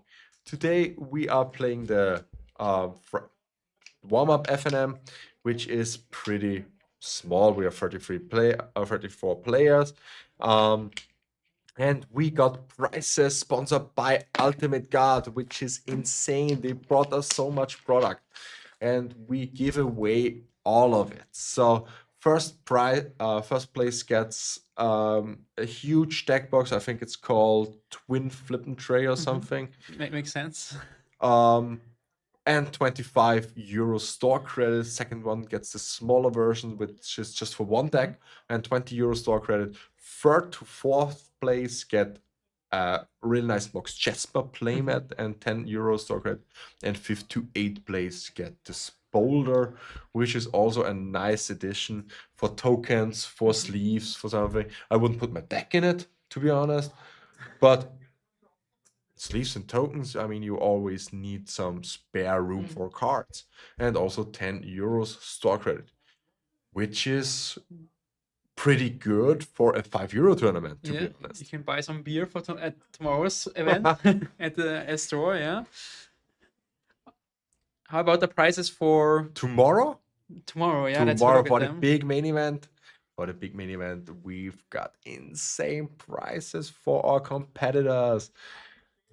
We have for sure the European Legacy Masters invite for first place, and also a blue duel in form of a tropical island here. The second place gets Badlands, which is also an awesome duel and pretty expensive, to be honest. Third and fourth place gets won Force of Will Extended Art Double Masters. I was shocked when I saw the price of that, to be honest. Do you know how much it is, roughly? Around 150, 160. That's crazy for a Force of Will. Yeah, that's crazy for Force of Will. 5 to 8 get two Quantum Riddler each. So that's a card people really need in today's Legacy, and you get 2 of them, which is really nice for the price payout. And we even have prices for 9 to 12, and each one gets an Eye of Ugin. And also, thanks to our sponsor Ultimate Guard, we have prices again for 1 to 16. Nice. Yeah, up to 16th player gets prices from our product from Ultimate Guard, which is just an awesome thing. Really, I can't say it out loud. Yeah, big thanks Yeah. to Ultimate Guard for these amazing prices. Make sure to check out their website, their products. They have great deck boxes, playmats, sleeves, everything. I use their products my own. I'm very happy with them, so please check them out. And we have one more announcement remaining for the Austrian Legacy Challenge, the prize payout. So just these prices are for 60 plus players, and we are fully booked out for tomorrow. So we have this here in stock. And for Sunday, the Austrian Legacy Challenge features also for first place European Legacy Masters invite and a duel in form of an tiger, which is also pretty nice. Second place gets a playset, the Orcish Bowmasters. Third to fourth place gets an Ancient Tomb. Fifth to eighth place gets again an Eye of Ugin, which is needed in today's meta. And 9th to 12th place gets a Hexing Squelcher to improve it's a new card to improve your combos. Yeah, combo decks. Also again, with stuff with product from Ultimate Guard also in the mix. These are some amazing prizes. I would love to play the event myself to win any of these amazing prizes, to be honest. Even just the deck boxes are... Yeah, these You are always just need insane, them. yeah. Always. So we go into a short break. I think we don't have a long one right now. And afterwards, you will see Daniel and Peter, which will bring you through the last 2 rounds of this evening. And be sure to follow us on twitch.tv/Austrian_Legacy. Also, you can find our Twitter. We have all our social handles right there in the bottom. Be sure to follow us everywhere there. And make sure to grab yourself a ticket for next year's Austrian Legacy Masters. So stay tuned for that when we announce next year's event. Yeah, also you can check out our YouTube channel for the VODs. Oh after yeah, the weekend. YouTube channel. I totally forgot I that. think that will be uploaded during next week, during the week. Probably. Christian will upload the VODs, the VODs for this. And yeah, that's with us Pretty for much it. today. We'll see you again Thank you, tomorrow, round Felix. 1. Thank you for And- having me. I'm excited for more Legacy tomorrow. Oh yeah, and hopefully a little bit less lands. Let's see. Yeah. So, see you soon. Hello and welcome back to round 4. I hope you had a very, very good time with our 2 fellow caster colleagues, Philip and Felix. And now we are back, Daniel and Peter from the In Response to Legacy podcast. And we welcome you to round 4 of our warm-up FNM. We have already selected a prestigious table, in this case, table 3 for you. It's Wing Winch and Jong and Peter Lobotka, and I'm pretty sure I told Vincent's name wrong. Maybe, yeah. But we know that Vincent is playing Painter, and I think it's a classical Painter version, mono reds, from what I know, from what I've seen so far when I scouted the tables a little bit. But we will see that along the way, just shortly. And Peter Lobotka is actually playing lands this tournament. I think this will be a nice matchup.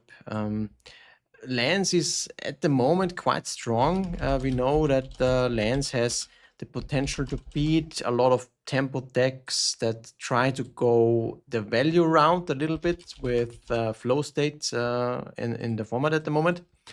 And Painter, on the other hand, as the opposing deck, is a little bit underdog at the moment. It's not too much played, so I'm very interested how this match will look like, and I'm exactly also interested if it actually has the surveillance cam in the deck. That will be very interesting to see. We can look it quickly up if we are having any surveillance cam action here, because then if I may go off a little bit, if I want to say so. And we have a pretty interesting list on the side of Vincent here. Pretty classical. We have the Goblin Engineer and the Goblin Welder pairing in there. We are hard into Painter here. We are playing 3 Painter, therefore we are also playing 4 Pyroblast in the main deck. We have Bolts as the chosen form of removal, and we're having 3 surveillance cams in the deck, which is the card to look out for. It's basically an instant win combo most of the time with Goblin Welder and any discard outlet or man outlet. Yeah, there's a couple of combinations that you can do with the cam and the welder. Most importantly, it is of course kind of the win con, which is this Legion extruder that deals infinite damage if you have that look going. Before that, you can have, for example, with Great Furnace, your land, you can have infinite mana. All these kind of things enables with Surveillance Cam, as it untaps on enter the battlefield and also on leave the battlefield, which is very important for this combo. Exactly. Yeah, the deck can do a lot of stuff, and it's the chosen form now to have the Pyroblasts in the deck to interact with flow states, maybe, even though interacting with flow states may or may not be the right choice. And against lands, it's basically a non-existent choice because there are no flow states in there. But I'm pretty excited what you think about the matchup here. Yeah, I think Lance and Painter, if it is able to assemble, for example, a turn 1 welder, it is already quite strong because Lance typically does not have too much removal in game 1, and Painter is not a deck that typically wants to win through combat damage. And Lance, on the other hand, has only the most meaningful interaction is potentially the Wastelands. Other than that, Piffing Needle is very, very good and Disruptive Flutes that can potentially stop the combo of Painter. Then we see actually both cards in the main deck from Peter's side. So if he gets that going, it will be good. Other than that, Vincent might be able to just pull off a fast combo, because when he knows that there's no blue interaction in the deck, he does not need too much to care about, actually removal spells and also counter spells. Yeah, the one things that Vincent has to look out for is having the green mana open on the side of Peter to maybe go for a crop rotation for the Bojuka Bog. Those are basically the buttons that Peter can mash to interact with. Other than that, as he already said, the Piffing Needle and Disruptor Flutes are 2 of the main tools to stop any Goblin Welder doing stuff, but even that can do something different when we have Agatha Soul Cauldron also in the mix. Exactly, yeah. We will see who is actually on the play. Both players would be ready. It seems that actually Peter will be on the play. Also, Saga also can be potentially quite a strong. Even with Piffing Needle following up, even stronger. Let's see what he actually names. If he knows what this opponent is playing, or if he says, okay, I'm just, picking, I don't know, potentially a Wasteland or something like that. And yeah, it's will be quite game defining, but I expect in a not that big of a tournament Yeah. in the top tables that the opponents Yeah. know what they are kind of up to, and I would expect to be naming it Goblin Welder, because usually lands Would be the best. pivots quite nicely sometimes Mhm. through wastelands because they like to have Yeah. the parity on the lands Yeah. and interact with their life from the loam. So Peter actually, well, if we summarize kind of the interaction that Peter has against Painter, it would be the needle, that is one. The other one is the disruptor flutes that he has in his deck.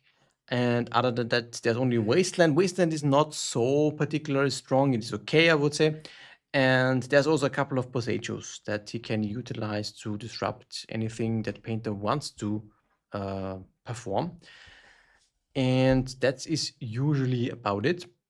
Peter, I think, on his side, from the land's perspective, wants to assemble a fast Married Large potentially, because I think Peter can not easily deal with that as well. Yeah, and I'm really expecting the ancient tomb here on the side of Peter. It's the nicest pairing that you can have with the turn 1 Urza Saga. You are putting out tokens up from turn 2 now. And this is something that, you really have to think about it. But at least we now know that, the Pithing Needle can't come and name either the opposing Urza Saga or the Grindstone in itself.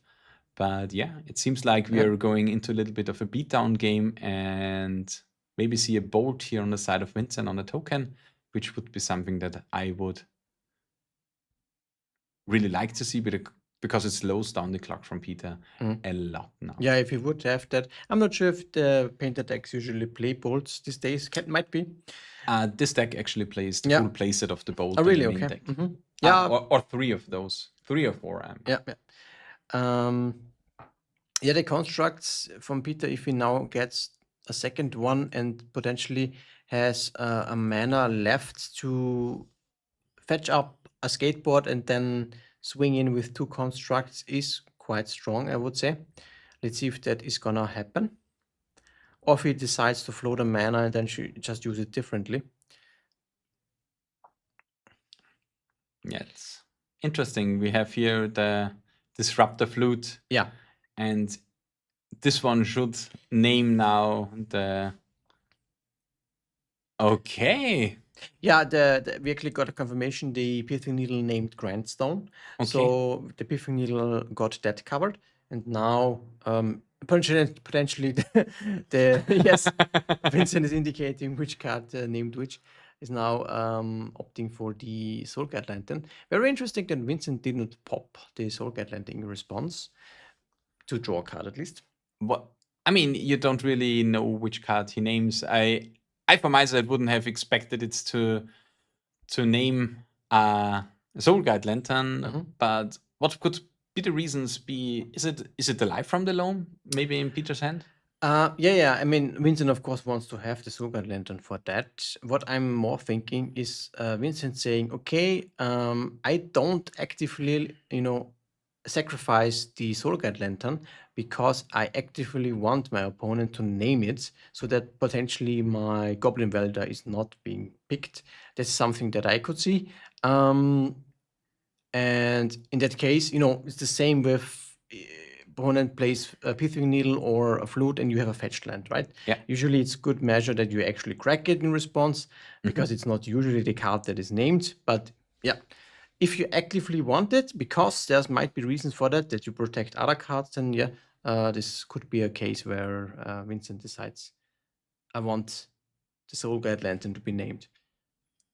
Yeah, and I think there is just little downside in having the Soul Guide Lantern being named in here. I mean, now we've seen a lot of actually proactive stuff on the side of Peter to actively deal with probably soon in future problems. At least the Urza Saga on the next turn would have made at least a 3/3, which would on the next turn made parity with Peter's constructs on there. And let's see what Vincent can do now, because like we're currently in a little bit of a dire position. We're getting hit by 4, going down to 15. Expect a token on the next turn. If a little bit of a lucky top deck, maybe we even can see a skateboard in there to attack with a hasty second token, but at least in 2 turns you're looking at like death from damage from the construct tokens. I think Peter is quite happy what he has at the moment, that he actually had 3 really meaningful interactions with Boseiju, Disruptor Flute and Pithing Needle. Is pretty strong against this matchup, so that is super effective at the moment. Vincent with the Fable trying to get something on the board as well. Let's see. I think this Fable might, doesn't look too particular strong here, but maybe it helps him to draw into some extra cards that he might need. Yeah, at least in this position for Vincent, it's kind of a little bit awkward, because if you look at most newer painter or / welder decks nowadays with Zero Valence Camp, they are usually a little bit more down to the ground. They're playing a lot of cards that actually how do I say this, do give haste to your creatures.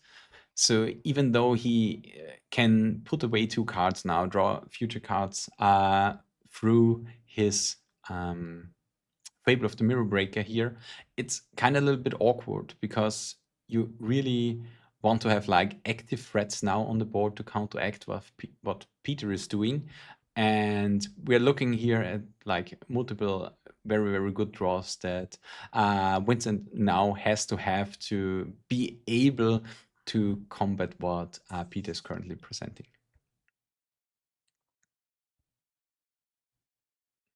And yeah, on the side with Peter playing the Yamiwawa, this was previously discarded. With the floating mana, we can make another token, have now a 5 attacking body in the form of the construct, attacking in, putting Vincent down to 10. Next turn we can potentially block something, but Vincent may or may not have forgotten a card that he actually has himself in the deck, which is Skateboard, if there is only a solely blocker provided on the side of Vincent.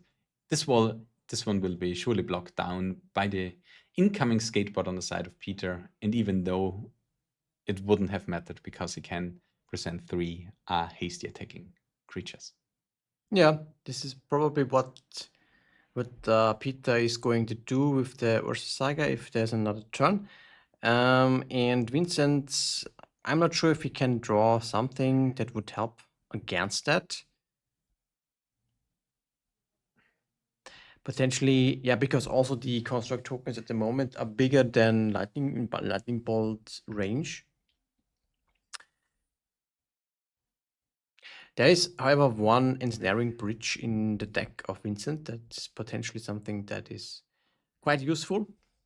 That could help to protect him.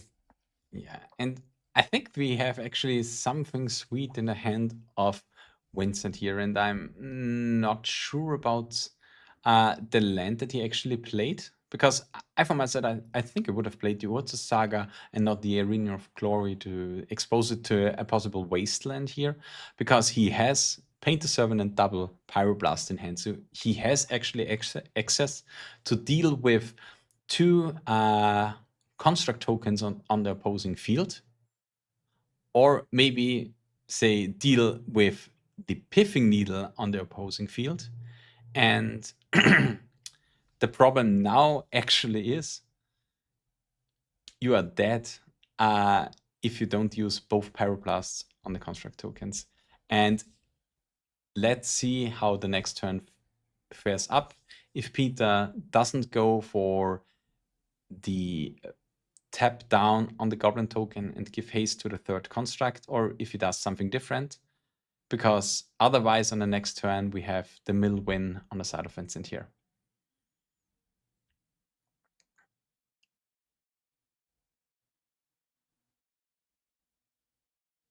here.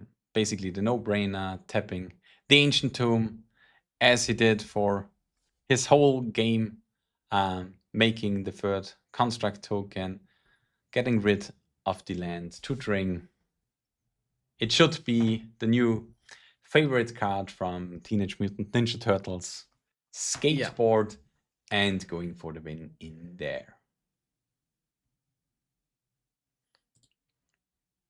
Yeah, let's see. And he is not playing it. There is a skateboard, of There course. is a skateboard. Yes. Then we got a wrongly deck list for today. The players didn't had to do any deck lists for today. Some player uploaded some. And yeah, I was surprised to not see it in there, but we have it. And here we should see the block on the token because it's the least important. That's nice. Now he has to fire off both the Pyroblasts in response if he wants to make sure that the construct tokens are killed and off the table. So that he may get another turn in here. And there I would have really liked the Urza Saga in there, because on the next turn you can make the token. You have Fable now unlocked a little bit. Yes. I think that would be potentially be the better land to pick because it speeds up also your development to the board. Yeah. And Vincent actually has to decide what to kill. And he actually interestingly chose the Pithing Needle. So he's saying, okay, I can still win potentially with the Grindstone being now active again. He needs to find a way to use it, potentially with another painter. Maybe he's saying, okay, I need to draw exactly now a painter in the next turn. Otherwise, there's no chance that I can win this game. And yeah.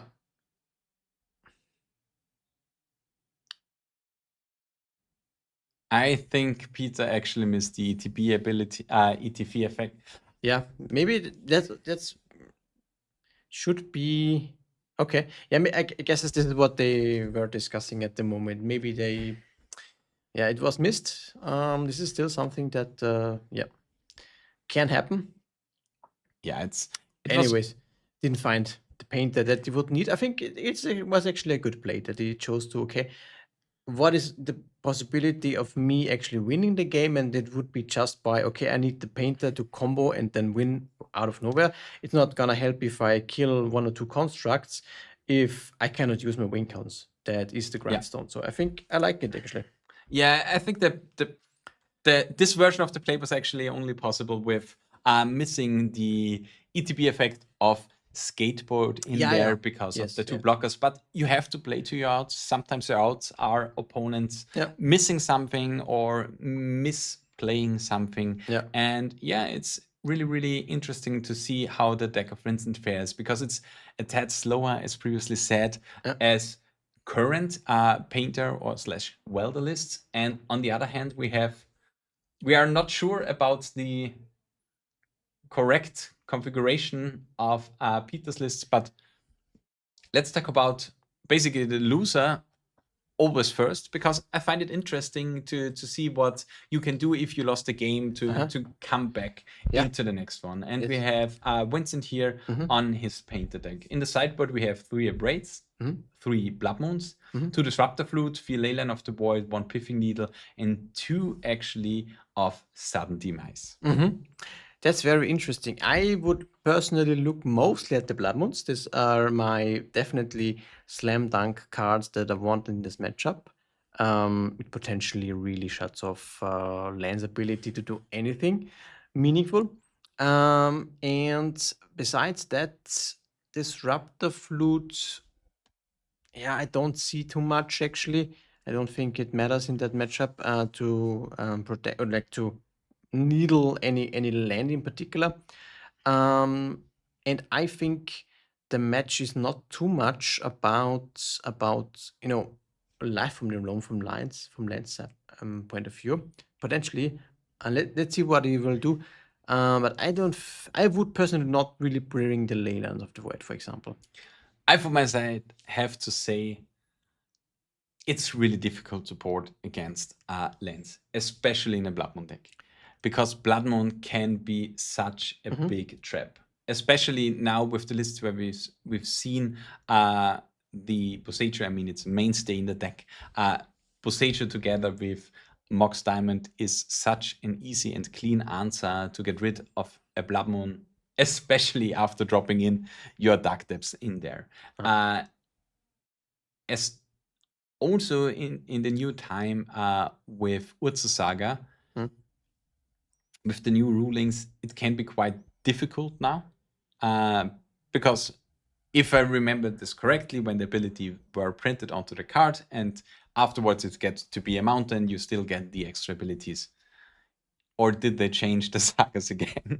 I mean, they changed it again, but I think not meaningfully. Yeah, at the moment, it stays in the stage where it is, basically. At the one thing that got added is that it doesn't enter with a counter on it. Yeah, exactly. Yeah. It doesn't enter with a counter, but as soon as it's removed the Blood Moon, then it ticks up again, and then it gains the abilities. So as soon as the Blood Moon is removed, it gets one counter. No, and in the next main normal, phase. Normal main phase. Yes, Okay. exactly. Yeah. So okay, so I think a Braid is actually a card that can be quite nice. yeah, that is true. It can deal with the needles and the disruptor flutes. And so will be really interesting on what we see, especially since Wynn's deck is extremely reliant on Ancient Tomb, which he actually has in hand together with. Yeah, Ancient Tomb is very nice because it enables for accelerated starts. You can play a Painter, can play Grindstone, and then you have another mana open. It is, it helps quite a bit for this deck that sometimes is also needs the mana for sure, and is very utilizing it very much to a good extent. And here we have again the turn 1 Pipping Needle. Very nice. And he put again the same thing on here, so I think it's the Grindstone again. Yeah, that is just the most scary thing that would happen too fast. So I can see that. Yeah, Blood Moon is quite a nice play by Vincent on turn 1. It should be quite, yeah. Either it's very, it will be the thing that either wins the game or it's something that that loses you the game on the spot. Not for Vincent, I would say. It depends if Peter can answer the card or not. We're just drifting slowly into the exact theme that I presented within sideboarding, which is we're playing the Dark Depths when the Blood Moon is out. We're playing the Mox Diamond to get rid of a land. But the getting rid of the land part is not important. But the important thing is we unlocked green, and now we have to fear the whole game.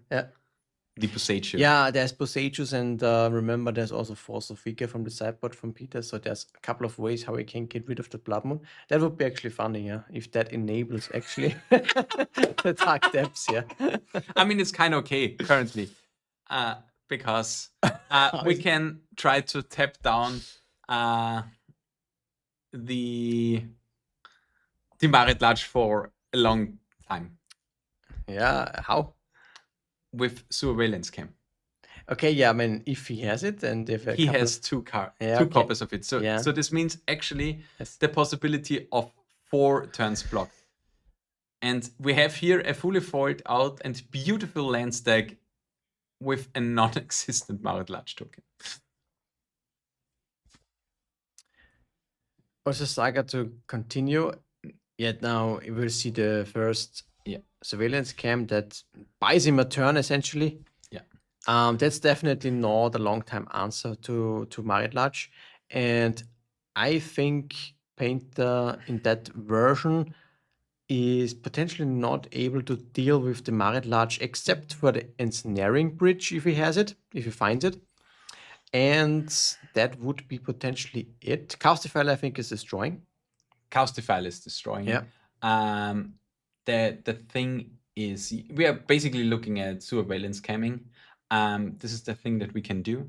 Then we are looking at the Goblin Welder. I mean, this Supervillains camp will get sacrificed now. And I'm currently not sure, but I think you can tap an artifact too, Yeah. which means we can tap down the No, I think it's Mox. creature. It's just, I think it's, if I'm not mistaken, yeah, target creature can untap target creature. Okay. Yeah. But we still can use. Okay, he didn't use the mana to cast it, but here we have now additional cards that can draw something and do something. But yeah, the next Surveillance Cam is the thing that can be hard. And maybe Peter just flashes in now a flute, which would have negated the future Surveillance Cam. Yeah, that would be potentially a nice answer. There's a second camp. That means it is another turn for Vincent. However, now either I think he needs actually both the cam and a welder, because the welder would not have taste. So a welder alone would not be enough now. Let's see what happens. Peter opts for the construct. That is another beta in the future. Okay, does he go for the crop pot here?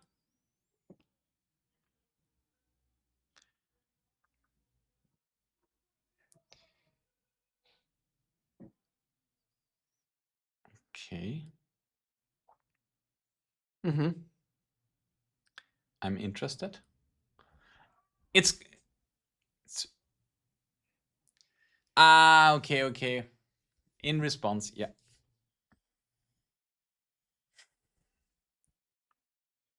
That is all in response to the surveillance cam to the sewer cam. entering, and it can get protection from blue, and that would be the game and match actually. Yeah, so Peter now up 2-0 here. He's going into 3-1, maybe contesting into the top 4 for the whole event. We look at up for us a little bit. We have already some form of results. We will shortly have now a backup feature match here. But yeah, our backup table is also already finished, so we will have a backup in a few minutes. So let's switch up the scene a little bit. You get our beautiful faces a little bit bigger there. I mean, we had I think around 40 players registered for the event. Currently, a few of those dropped. We are down to a little bit over 30 currently playing in the event. Friday is always a little bit smaller of an event. Saturday, we are completely booked out with a few people on the.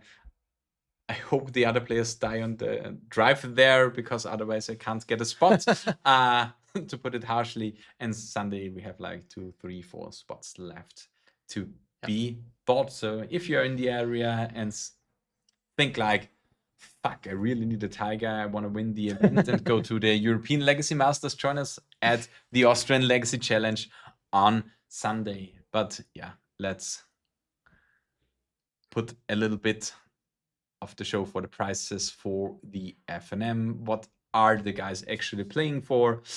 Today we have a little bit of store credit for the players, so they can buy some drinks for the whole weekend. So 5th to 8th, 10 euro store credit.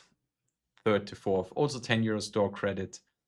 And 2nd, 20, and 1st, 25. So you can get yourself some beers. But otherwise, we also got some really good goodies from our very, very good sponsor, and we are really proudly sponsored by Ultimate Guard. We have some boulders for 5th to 8th. We have some really, and I must say, really beautiful playmats. In this case, the Mox Chesper playmats for 3rd and 4th player. We have the Xenoblade 100 plus deck box for the 2nd place, and the Xenoblade 200 plus deck box for the 1st place. So thank you, Ultimate Guard, for sponsoring the whole event, and this is not. Well, not the whole event, but we got a very nice goodies. That's Yeah. really super nice. Yeah. It's actually, should we look at the prices for the next 2 days, or do we maybe look a little bit for us into how the game state looks like? And yeah, table 2 is coming.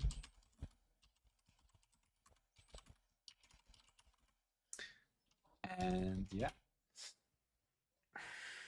we will remove something in the future, but let's hop a little bit into our mode with our bigger faces. And you can see there the preparation on the stream.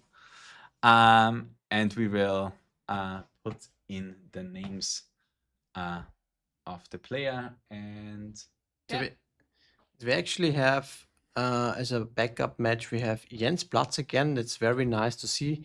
He plays a new version, or the most current version of Ad Nauseam Tendrils. He's currently actually 3-0, so he's undefeated.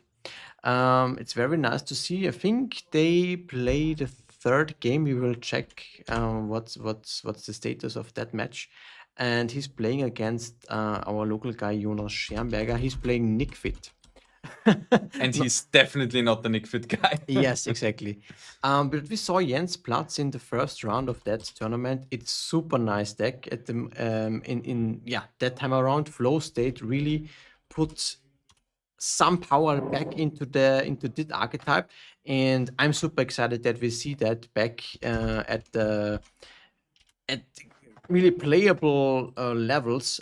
Storm struggles in the last couple of years quite a bit, but this version does not only play Flow State as a new card that allows for more card advantage, it also plays one of the more recent, I think it was actually recently the most recent, if you want to say that way, unbanned card, Mind's Desire, together with Force of Will, right? So you can now play Force of Will in your Storm deck. That is really nice to see. Yeah, I mean, we actually casted both of those players actually in round 1. Exactly, yes. We had, as a backup match, Jonas Schermberger winning in extra turns, and we see Jens Platz convincingly 2-0 his opponent. Yeah. And yeah, here we have a Cabal Therapy actually on turn 1. Blind hitting is super good value, super strong. I mean, it would be the turn 1 win, am I right? Yes, exactly. Dark Ritual LED, and you can potentially go for a Past in Flames line, just simply. Or at Mind's Desire? Mind's Desire, yes, would also work, I think. Yeah. Now Jens is trying to dig for another LED, for example. What is also nice is that he has a flow state, so if he can get an instant into the graveyard, he can already dig for 2 cards instead of 1. That allows to regain some of the cards that he potentially loses now with the cover therapy.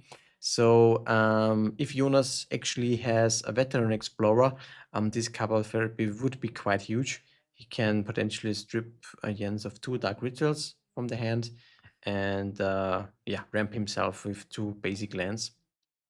Yeah, I think a Greens and Zenith for 0 would also do the job here. So maybe even patching up the Dryad Arbor just to get rid of the 2 Dark Rituals. I think it would be worthwhile. Yeah, I would like that play as well.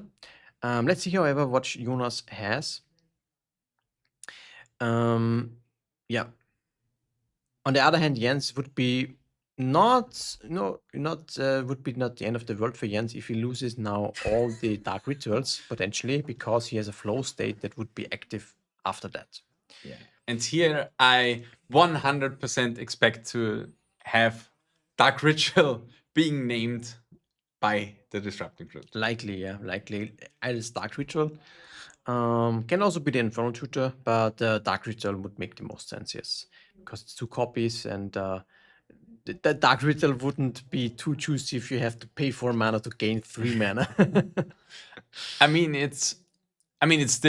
It would be mana positive if it's under a Mind's Desire. But other than that, it doesn't really make any sense. So we're looking at mostly maybe It is not. brainstorm. It is not. I think it is not mana positive because No, it's mana equal. Yeah, You, mana you pay equal. 3 for 3 black. mana yeah. equal. Yeah, exactly. There's your favorite cup, the Sky Cup. Sky the Cat Cup. Sky the Cat Cup. Because if you don't say Sky, it's Sky the Cat Cup. Yes. Yes, but yes, but wrong. yes, but wrong. Yeah. Yeah, and here we have Yeah. a really, really big cat. I think it should be bigger, am I right? How many tokens does Sky the Cat Cup get?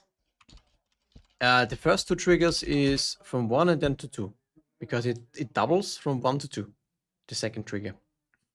So that's correct. It's only then after that it will get into 3 and then to 6. Instead. Exactly, yes. Okay. So that is correct. We had the fetch land being played and then afterwards the fetch. So that's 2 triggers and 1 doubles just to 2. So First you're instances. telling me if I double a 1, it's only 2. So Yes. if adding is basically the same. Uh-huh. And Feels not so great. it feels not too good. Yeah. So here we have the Infernal Tutor. Yeah. And this one will resolve. Mhm. And what card Yes. will be revealed here? Absolutely not a Dark Ritual. No. Yeah, LED is much nice and juicier version. The LED allows him potentially next turn to go for Mind's Desire. Mind's Desire, for example, yeah. And hope for some nice juicy hits. I mean, it would be LED, Infernal Tutor, That would be Mind's 4. Desire. Yeah. Yeah, it's not too great. I think I wanna have another spell or 2 in between if I can maybe put it together. It's really unfortunate that the Dark Ritual costs really 4 mana instead of 3, so that potentially if he finds another land, he could at least know for mana equalness, play them to get more storm count, but at the moment it's not the case. I mean, it was kept on by the mortuary, Yeah. but I mean, it's not. That wouldn't.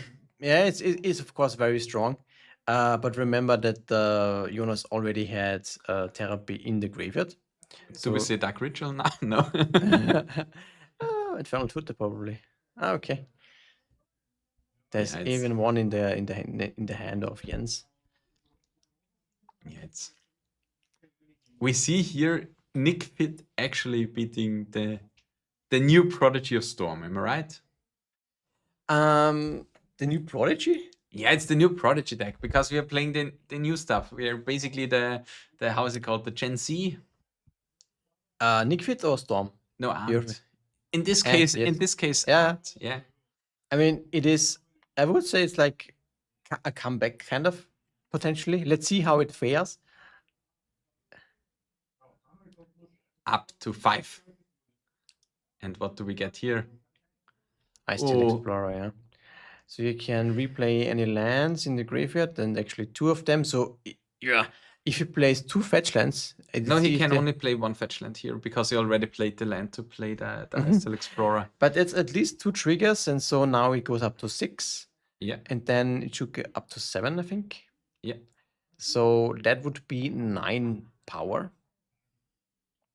And putting Jens at 3. So the ad nauseam line is definitely off the table.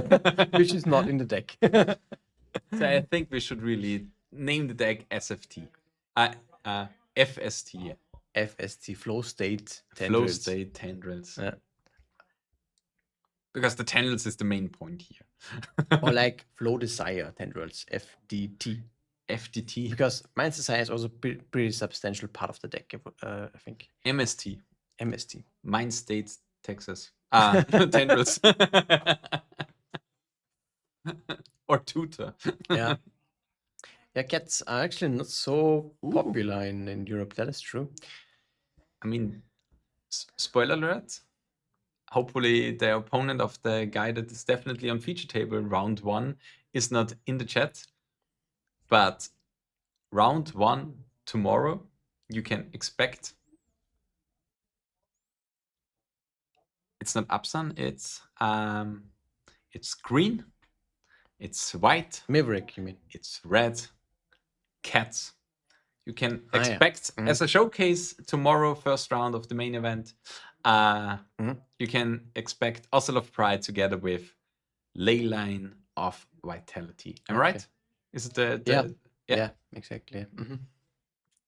Yeah, so Jonas actually won. Yeah.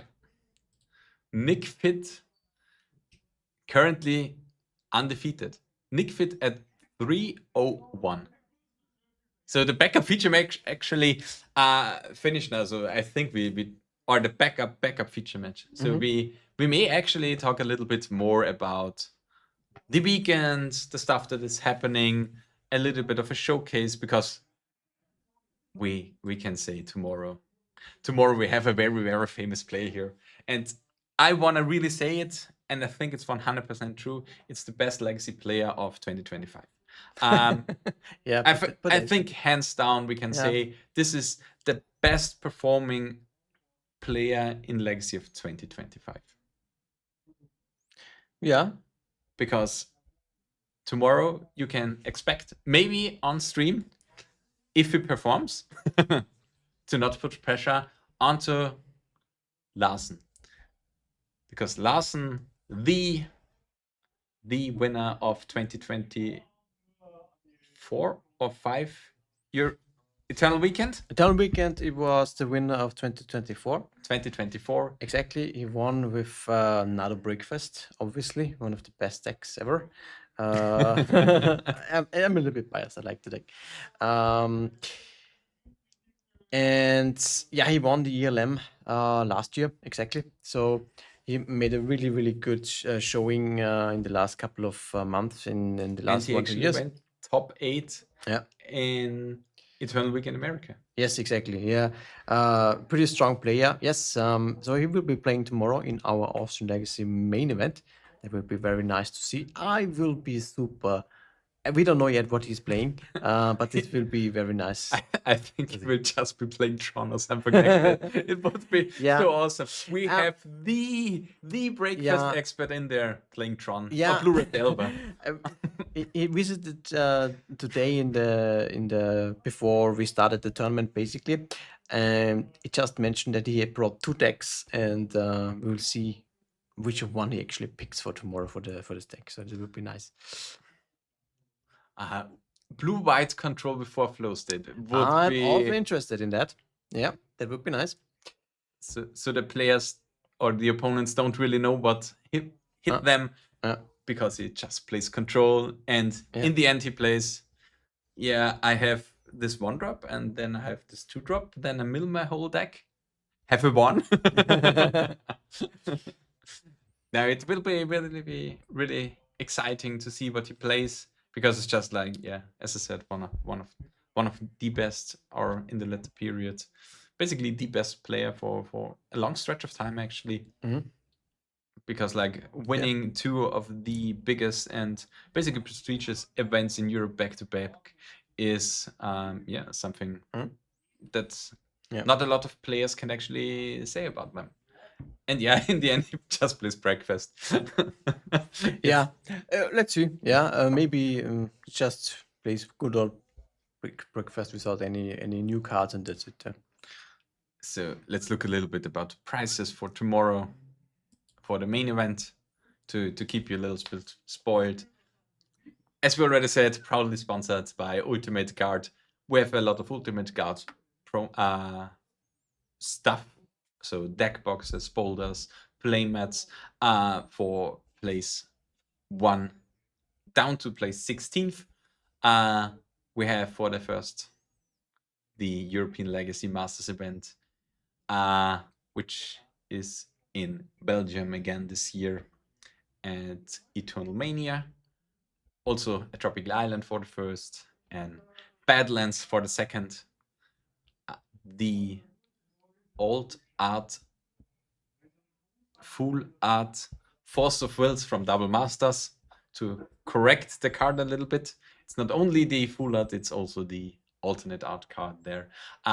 Then 5 to 8, we have each of those players getting 2 copies of Quantum Riddler, basically the new good hot draw engine that we already saw in round 1 today, actually, in blue-white Stifle Tempo. Together with Failure makes a very, very good pairing.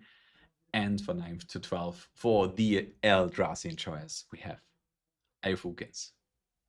Yeah, I think that's very nice set of prices that we see here for the Austrian Legacy Masters.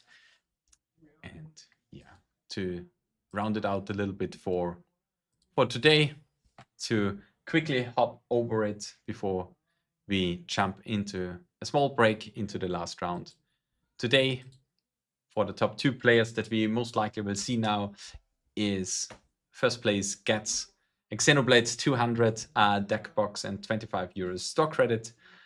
Second player gets a 100 plus Xenoblade deck box and 20 euros store credit.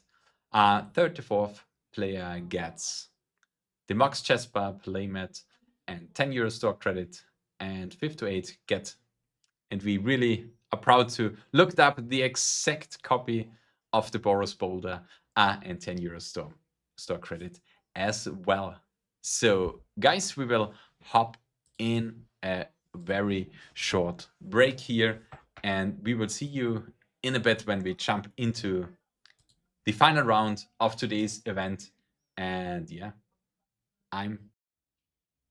and welcome back to round 5 of our warm-up FNM, the final round of our day 1 from the whole Austrian Legacy Masters weekend.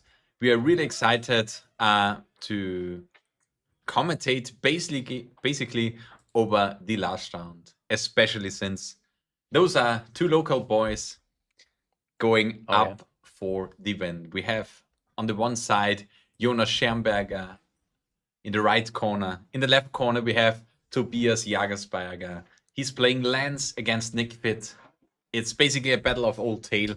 Both decks that are in the format since its inception, or at least since 2010, something like that. And yeah, it will be interesting how it should fare out in a historical context, Daniel. Yeah. Lance against Nic Fit is probably not the typical matchup that you see in Legacy, but Lance in the last couple of years has been kind of in an up and down swing depending on which meta game we have. Currently, it's quite strong, and we see that also with Tobias. Now 4-0 actually, so he's undefeated with his Lance deck. And Nic Fit, on the other hand, has a little bit the rogue factor, even though it's a very old deck that had a lot of play in the past. But right now, it struggles against fast combo decks that, Nic Fit is a little bit clunky and cannot keep up. But this will be interesting to see this matchup for sure. Yeah, it's basically, as you said, Nic Fit was always really meant kind of as a meme deck, I want to say, from the players. It was sorry, but it was really a solid deck back in the day, because it was one of the grindiest things you can do. It could potentially beat Miracles, for example. It was something that really had legs. It had Pernicious Deed against elves, these kind of things. Back in the day, it was quite a strong and established deck for sure. But it drifted off because it never really got any new cards. And Veteran Explorer, this combination is to ramp actually both your opponent and yourself, can be also a little bit, it's not calculated always good for yourself. That's why it's super hard to pilot this deck in these days. But here and there it comes.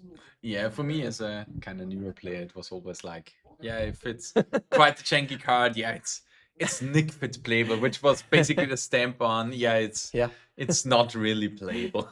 Yes. There's actually this, I think there's a couple of historical background a little bit when it comes to the naming of the deck. Some people say that this a misspelled naming of Nice Fit, which is actually not true, but the real reason why it is named like this is because the creator was having one favorite band that's called Sonic Youth, and that band has a song that's called Nic Fit, and that's why he named the deck like that. Okay, so basically in the old territory of naming Yeah, decks against something that is very, something. yeah, Yeah, exactly. it's- I mean, it's like the Epic Storm, which is called the Epic Storm. Why? Because it's just the epic. No, it was Team Epic where Yeah. Brand Cook was there, if I remember correctly, and all the decks were like the Epic something. Yeah, But only yeah. the Epic Storm still stands. Yeah. Yeah.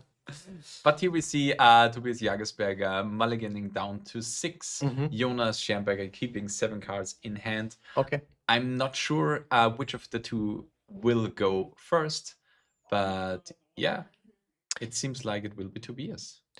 Exploration, one of the cards that we see from Tobias, can be very important. To have very fast starts, Lance is very much more explosive when it starts with exploration on turn 1. If he can back up that with a couple of lands, that is something that will be interesting to see. Also, I spotted Disruptive Flute in the hand of Tobias as well, to go along with it. Maybe he can, name something potentially impactful from Jonas to, disrupt with what Jonas is doing. Yeah, one nice background on the side of Tobias is like he recently picked up lands because he got actually quite a nice deal on English on an English tabernacle, and this was basically his go to go into lands, which was a deck that he always really wanted to try. On his side, we see here, I mean, Yabimaba is a good land to start the game with, but the Sejiri step is not really a thing that you want to use already this early. Means potentially for Jonas a sign that Tobias does not have another land in hand, which is actually not very strong.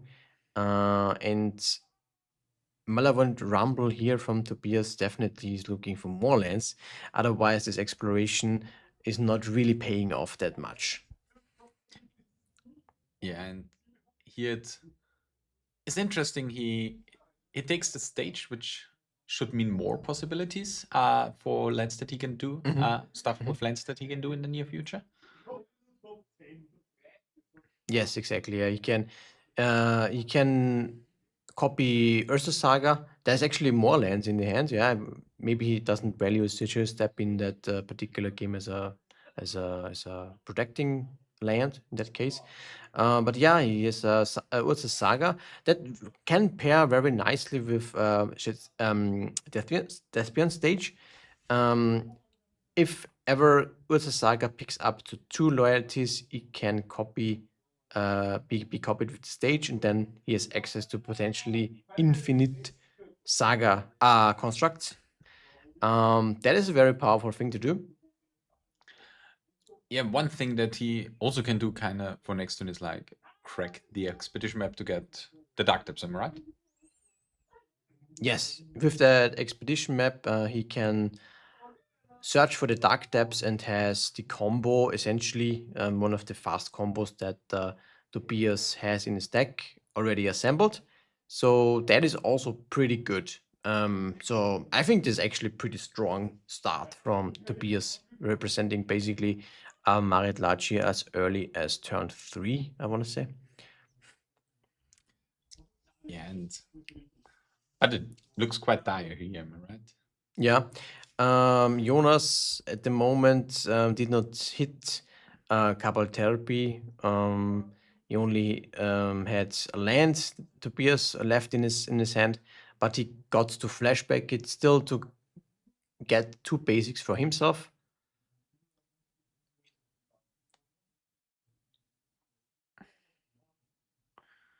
We have the Rumble. Nothing that can block Mart Large. Yeah. The next 2 turns. Also no hit from the Rumble that he could take. So not super nice. not really something that this Nic Fit deck wants to do. And yeah, I think would be very, very easy just to pick Dark Depths and go for the combo. Yeah, it's like nothing that Jonas can really do. Do we have actually a card that can deal with a Marid Large in green black? Sacrificing effects would be something, but I don't think that Nic Fit plays that particular.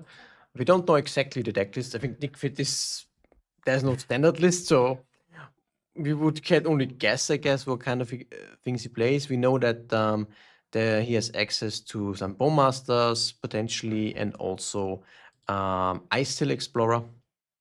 We saw in the last couple of games, but not something that would help him too much. We saw also the Scathgate Cups, and yeah, but Nic Fit is something that you can build quite in different ways.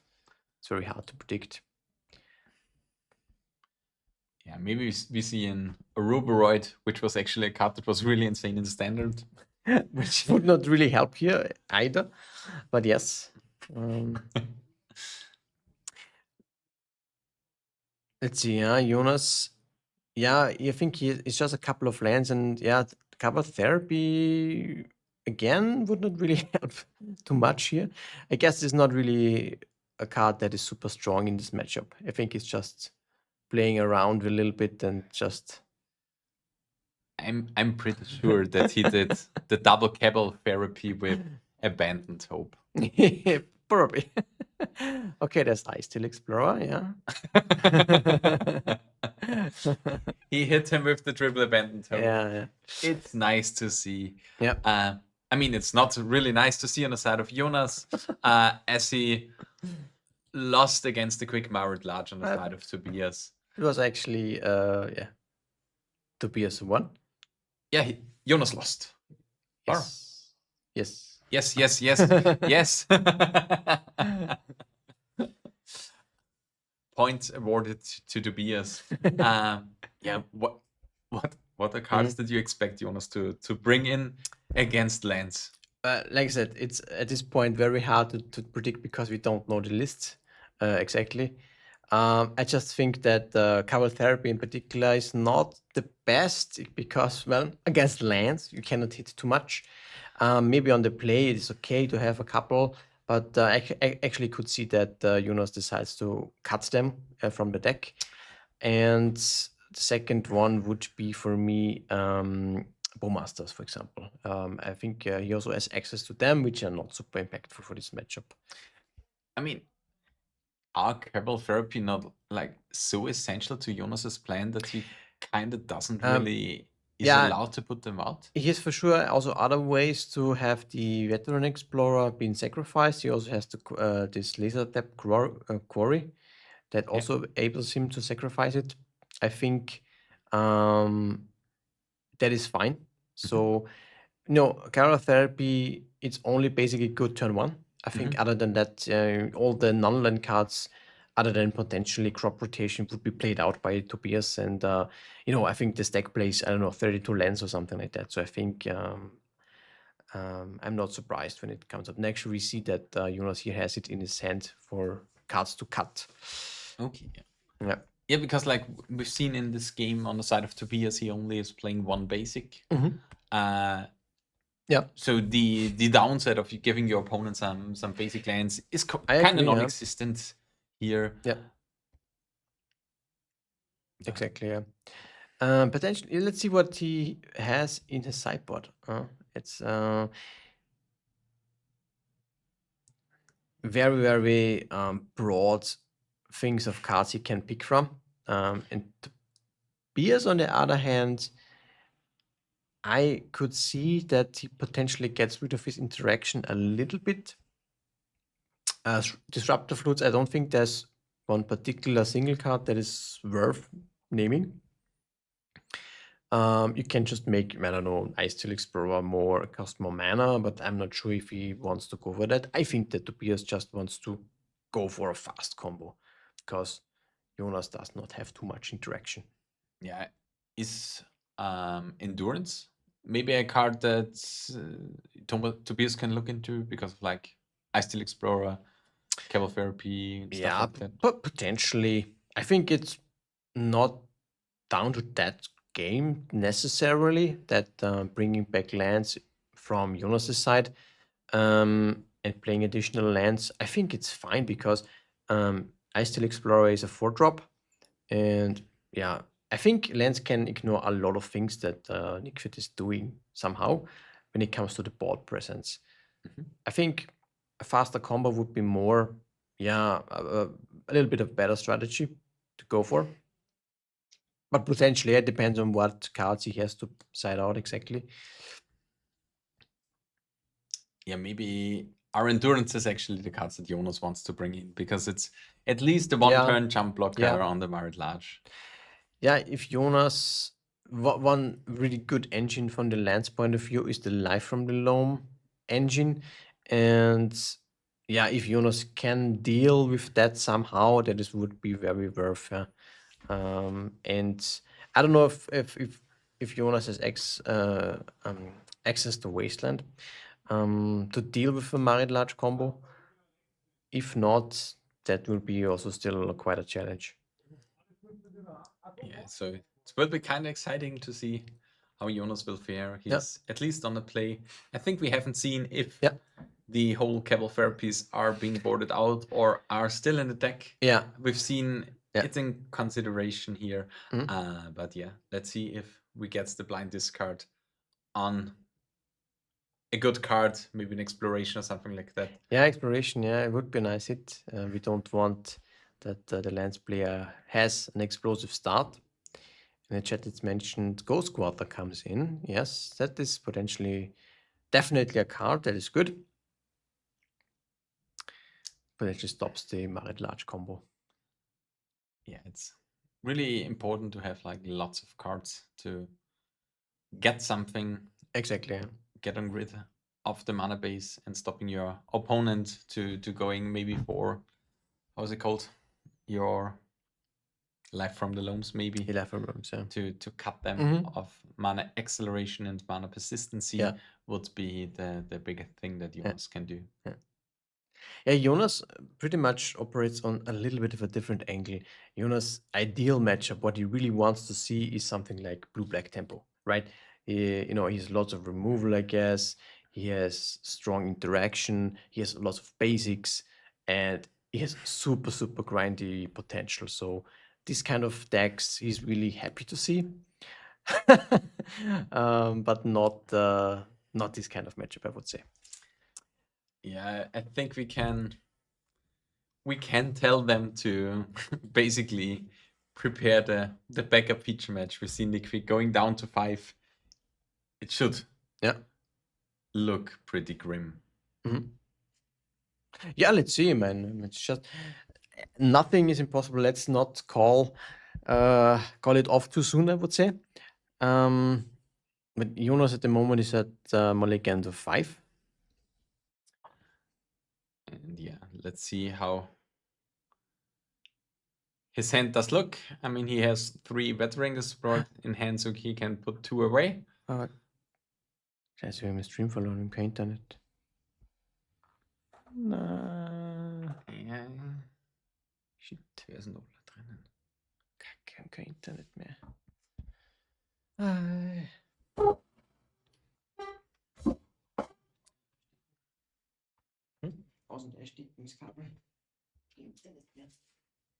So, or for the recording, I will continue a little bit while we try to focus on getting some internet connection again. A little bit frustrating here, but we've seen the exploration here. We've seen the skateboard on the side of Tobias. We've seen a fast spin stage. We have lots of stuff here. And yeah, let's see what Jonas can do here to present you a good show off to the final. Shit. And yeah, just to continue for a recording, we attack for 1 on the side of Jonas. We go for most likely Malevolent Rumble to hope to find what card. Any card. There's no particular card at this point that Jonas really is looking for. He just wants to advance his board state, essentially.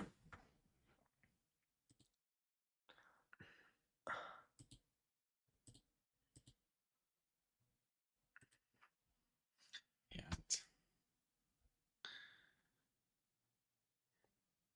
You see the Malevolent Rumble on the side here. Let's see what card we... Yes, so there's Life from the Loam, Dark Depths, and Thespian Stage. So it's both cards of the combos here that he can choose from.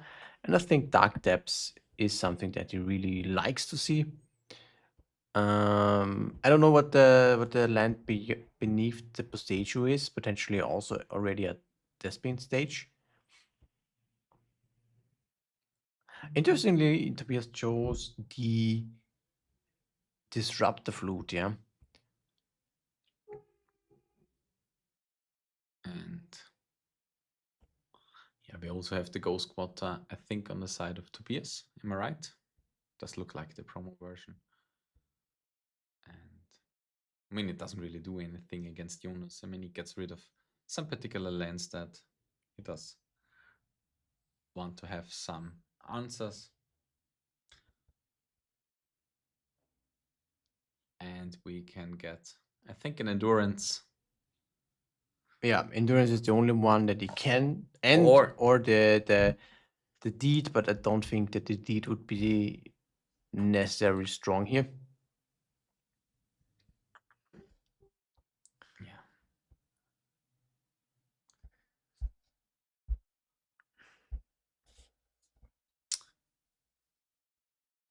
Ah, So, welcome back, guys. Welcome to the current version of the internet. We are here in in game 2 in the finals. We've seen a little bit of passing and playing around. We've currently seen the veteran explorer sacrificed. Sorry for the loss of internet connection. We don't know what happened here. We will have the in-between of the game be basically played out in our YouTube channel in the near future. So if you really want to see what happened in the last 5 minutes, you can watch it there. so we basically only have seen a couple of land drops at this point, and we've seen one or two rumbles being cast. And it's now we have both sides disrupt the flutes. We don't know yet what Tobias picked with his flute, and Jonas has a couple of therapy on the stack.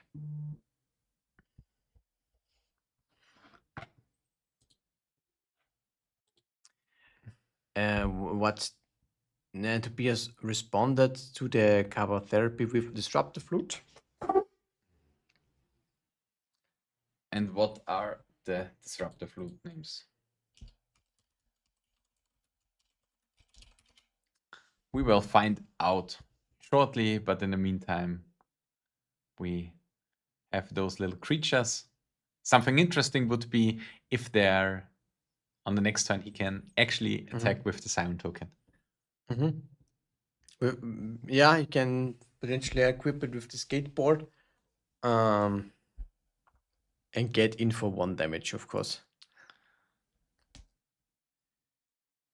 Yeah, I think that could be, an endurance in that case to shuffle the graveyard away. I think there was also a loam in the side in the graveyard that is now shuffled. Yeah. And the creature is also nice to have. I mean, it should force Tobias maybe to... Yeah, he has a dismember too.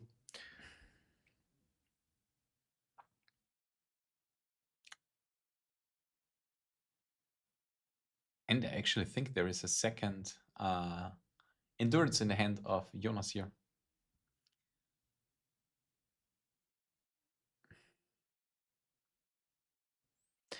Every day we're rumbling.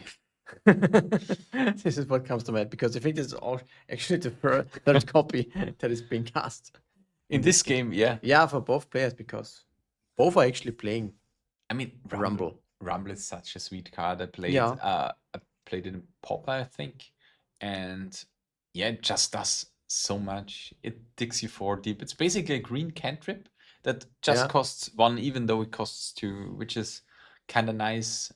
And it acts Yeah. if you want to play something in the same turn, it can be played for 1. Yeah. If you want to do something in the next turn, it's basically a lotus petal for the next turn. It's such a sweet card. Yeah. Rumble is really nice. Very balanced. Not over the top in any way. It's just very solid.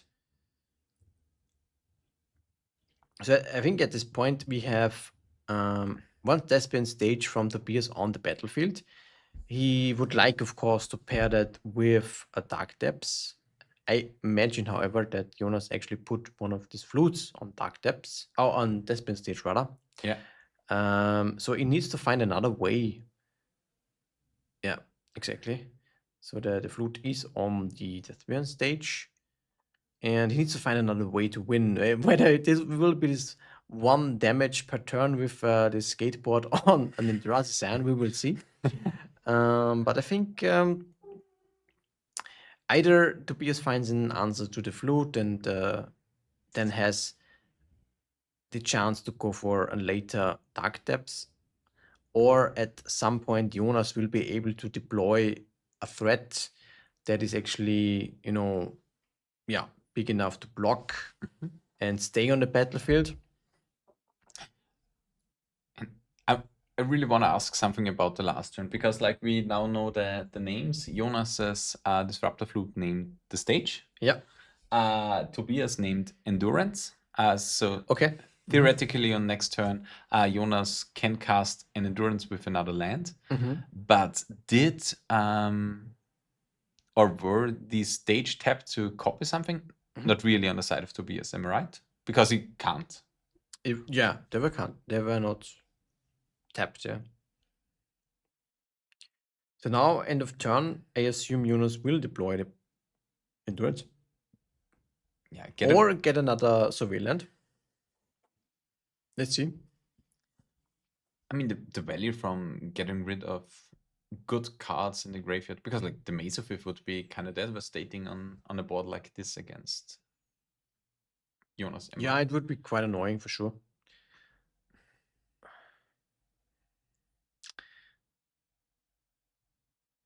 Jonas is trying to find a way to do something, and he has to deploy his threats and make sure that he advances his board set somehow.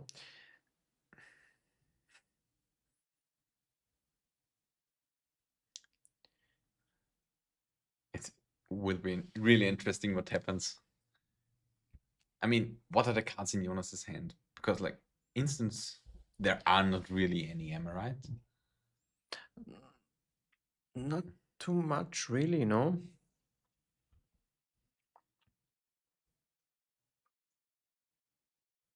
A Pithing Needle.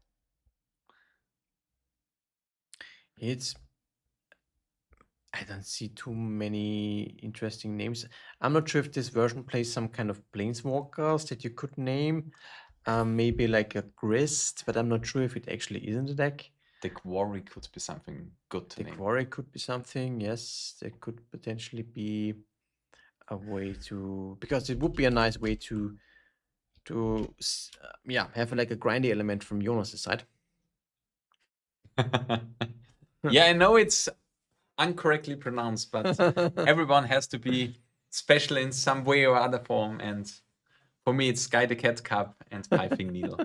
As I said, it's pie. You have a couple actually. I remember that you always, I was a little bit laughing when you mentioned the almighty Necroglyph. The Necroglyph, yeah. Which is the Netherglyph.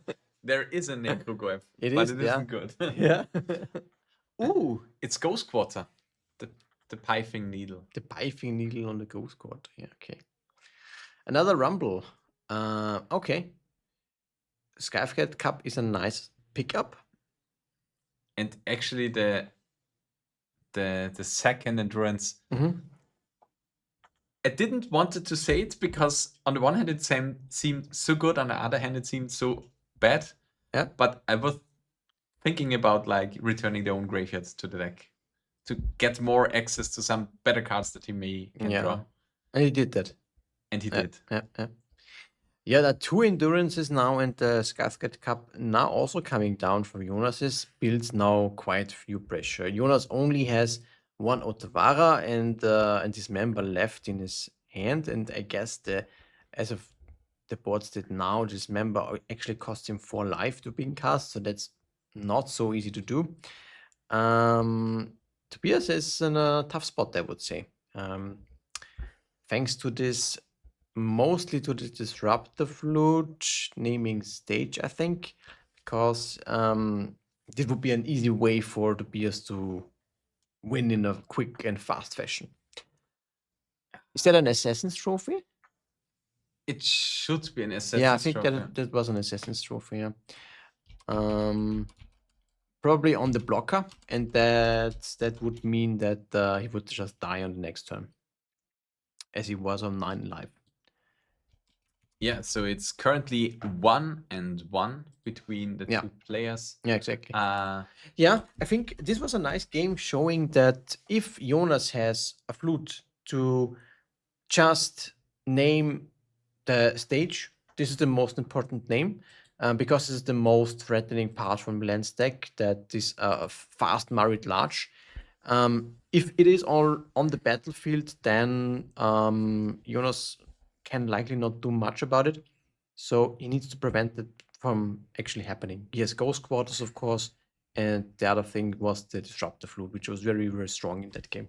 So basically the game plan from Jonas is like putting in speed bumps, denying the early, or basically preventing it all, the Marit Large happening. Exactly, and just going in with the small creatures, because those are the annoyances, and hope that and disrupt with Wastelands and Ghost Waters also the Utsasaga, which is key part of Tobias. Yes, exactly, yeah.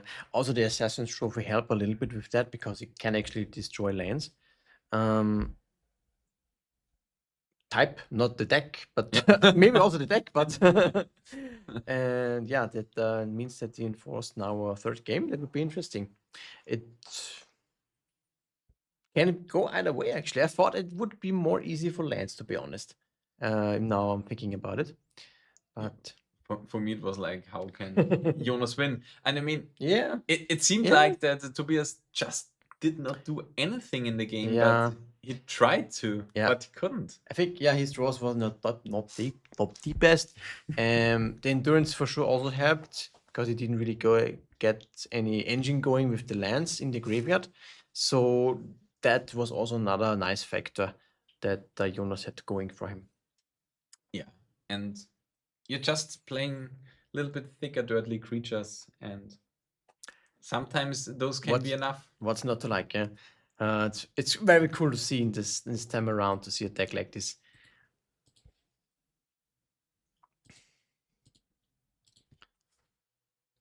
And I guess now, Tobias is on the play for the last game. Which is something that you said was like a little bit worse for Jonas, because now the Cabal therapies are way, way worse. Yeah, again, I think there's hardly any copies in the deck at this point. But yes, here definitely they are really not good. It just wants to have other kind of interaction. And what's nice here, we see the Disruptor Flute again on the hand of Jonas. I'm pretty sure he's happy to see his hand as is. And Tobias actually has to mulligan. That's not something that he would like. And what I just realized is like, this game too was a mull to 5 on the side of Jonas against a 7 hands card, and it completely wrote him off. That's why I'm saying never call it too early. Exactly, yes. This is very, very true. Very, I mean, I said, he can't win. We turned off the stream, basically. Everyone thought like, okay, they're going. It has happened so many times for me as well, when my opponent is mulling to 5. I'm thinking, okay, it's shitty because maybe it's not really going to be an impactful game and so on. But I'm feeling okay. I should be able to win, but then I get crushed. I mean, it happens. It happens. And I think it's actually nice because that if it was more consistently like that, if you had to multi you lose like really all the time, kind of, then it's so punishing. And but this just shows that sometimes it can go the other way. Yeah, it's not only that. This was, there was a Token. Scion token in the deck. And yeah, this start looks Solid. way better. Mox. And also getting access to the life from the loam into the graveyard. Nicely done by the Rumble is quite nice. It can pick up the exploration, the Mox, or the Sejiri step. And it's very cool. This Rumble gets access to basically almost any card in the deck. Yeah. The thing is now, if you have access to getting rid of the graveyard or getting rid of the hand, Yeah. what would you prefer? Times from Jonas. Yeah. At this point, I think the graveyard would be more important. Exactly. This exploration, when he doesn't have that many cards in hand, is not that important anymore. He dredged his life from him, as we can see. So now he has kind of his engine activated. And yeah, he picks up. He could even pick up the Sejiri step. The third land or the Ottavara. Yeah. Yeah, I think at this point, if Jonas would have an endurance, he would have, I think, even pitched it. Yeah, because he's super strong. I think I thought about like pitching it in your opponent or in your own turn, Yeah, basically. Yeah, to prevent the dredging and have the life from the loam exiled. Yeah. I mean, with the desert, that would be the cool play to evoke it, Yeah. then sacrifice it on with the trigger on the deck for mana, and then play the discard spell or something like that. And Jonas, I think, now has to deploy it. I think he has to plan to cast the Disruptor Flute now because we see that Tobias's expedition map on the battlefield, which represents the Dark Depths from his deck. With the Despin States that is already on the battlefield, he would be able to have his combo. So I assume that Jonas is now wanting to prevent that and naming Despian Stage. Or potentially the map, but I think... I mean, maybe the map actually, yeah. Because like the map gets the Poseidon as it's now in the graveyard. But it's tricky because we can also ignore kind of the map and still get Dark Depth with the dredging of the life from the loam. So that does not actually prevent the combo. It's tricky, but I think the safe name would be Despin Stage. But maybe he really picked the map. I mean, the map could have been the speed bump, but yeah, with Postacho in there, you have the other untapped land, you have the green source, you can get rid of the Disruptor Flute in the next turn. But something that I was thinking about, like he was 1 mana short if he had like the Cabal Therapy and the how's it called, the enchantments, then he can sacrifice Pernicious Steed. Yes. To get rid of like a lot of stuff, because if you can get rid of the map, the Mox, you're putting a really good beat down.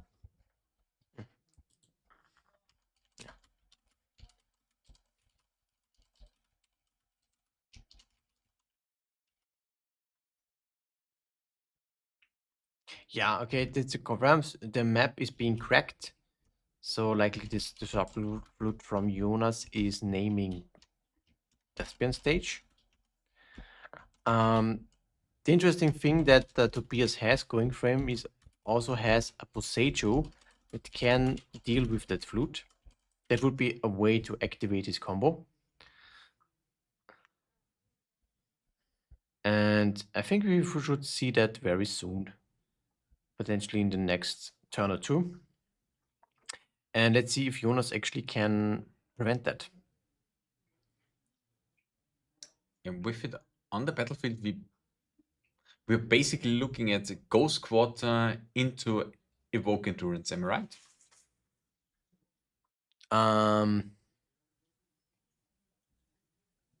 That would be okay. He actually found the answer at the top, which is the Assassin's Trophy. And I think he even has a second one in hand, yeah. Second Flute is also nice, yeah. So he has quite some things covered still. So it's definitely looking that he has some counterplay. Third Flute? The problem is at the moment, he does not have any more lands. I think he's struggling a little bit with that.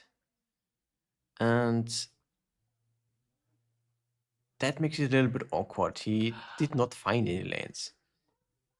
He can name with the flute potentially Boseiju as well. And my thinking is like, if he doesn't have like Black Source into Sacrifice, it looks grim. Yes. I mean, he has to progress, basically. I think he has to hope this turn, or he had to hope that he mills into a Camel Therapy, am I right? Yeah, like I said, I don't think that those are in the deck anymore. To follow up on a question in the chat, we will talk about it shortly afterwards. Basically, we have 3 days. It's 3 independent events from each other. It's always 6 rounds. Only today we have only 5. And yeah, we see here Jonas just missing the discard outlet to get rid of his veteran explorer in there. Yeah, I think he opted to go for a rumble in that turn, while he could have still hold up the lands to cast an Assassin's Trophy, which would help to prevent the combo for this time around. And he opted to go for a rumble. Yeah.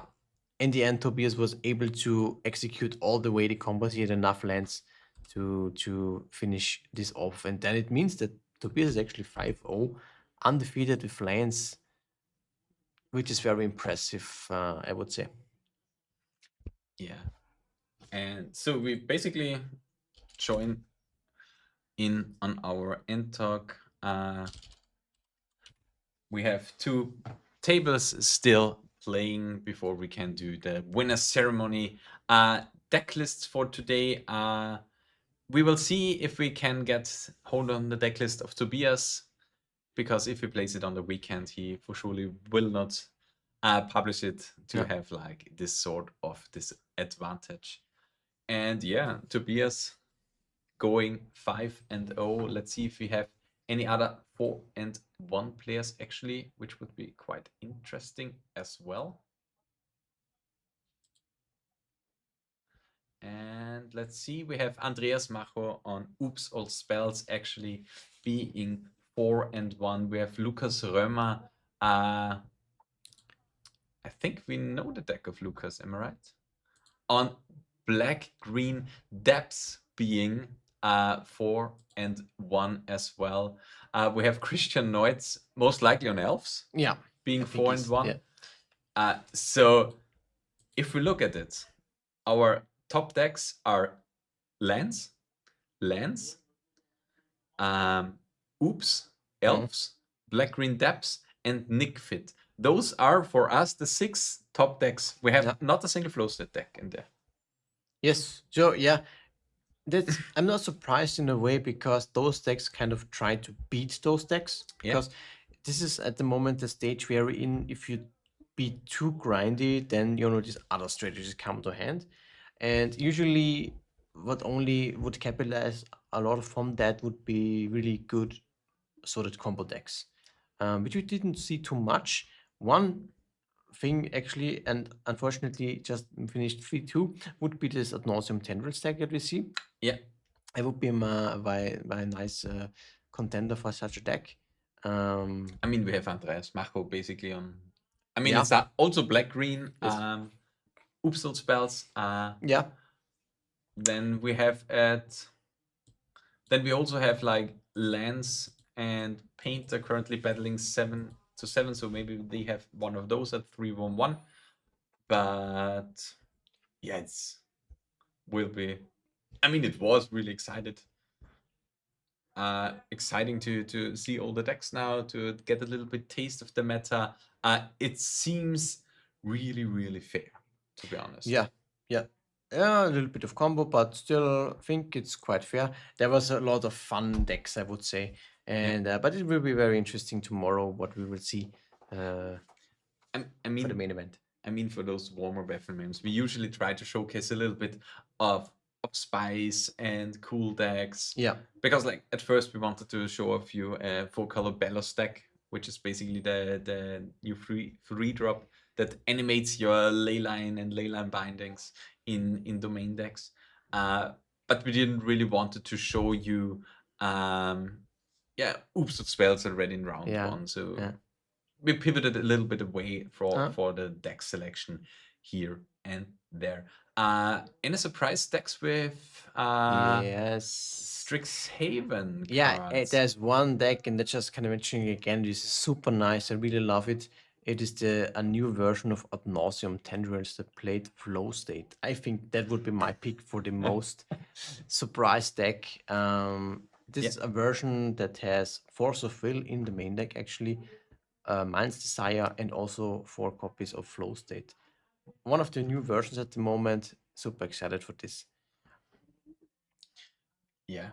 So basically, we can say that the new exciting card from Strixhaven was kind of flow state, but it enabled a few decks that were kind of exciting. For today, we have Andreas Leopolds Eder. He's one of our finest local guys, always enjoys the good old days of Legacy, and he was playing Chess Guy Mentor, for example, or basically Chess Control, but with a singular mentor. I mean, he played to a 1-4 finish, but I'm sure he had a hell of a time winning with Mentor and Chase the Mind Sculptor, which is something that we haven't seen, I think, since last year where he played it again on the Friday event.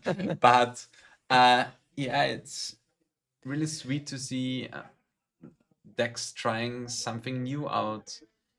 And yes, with Strixhaven, we got mostly flow state. I think we've seen actually a land stack. There's one with a petrified hamlet, which is the stifle land. We've seen one list that actually plays erode, which is the new Swords to Plowshares, basically, that's combined with Path of Exile, Path to Exile. Path to Exile, exactly. The one's a game, the other's a card.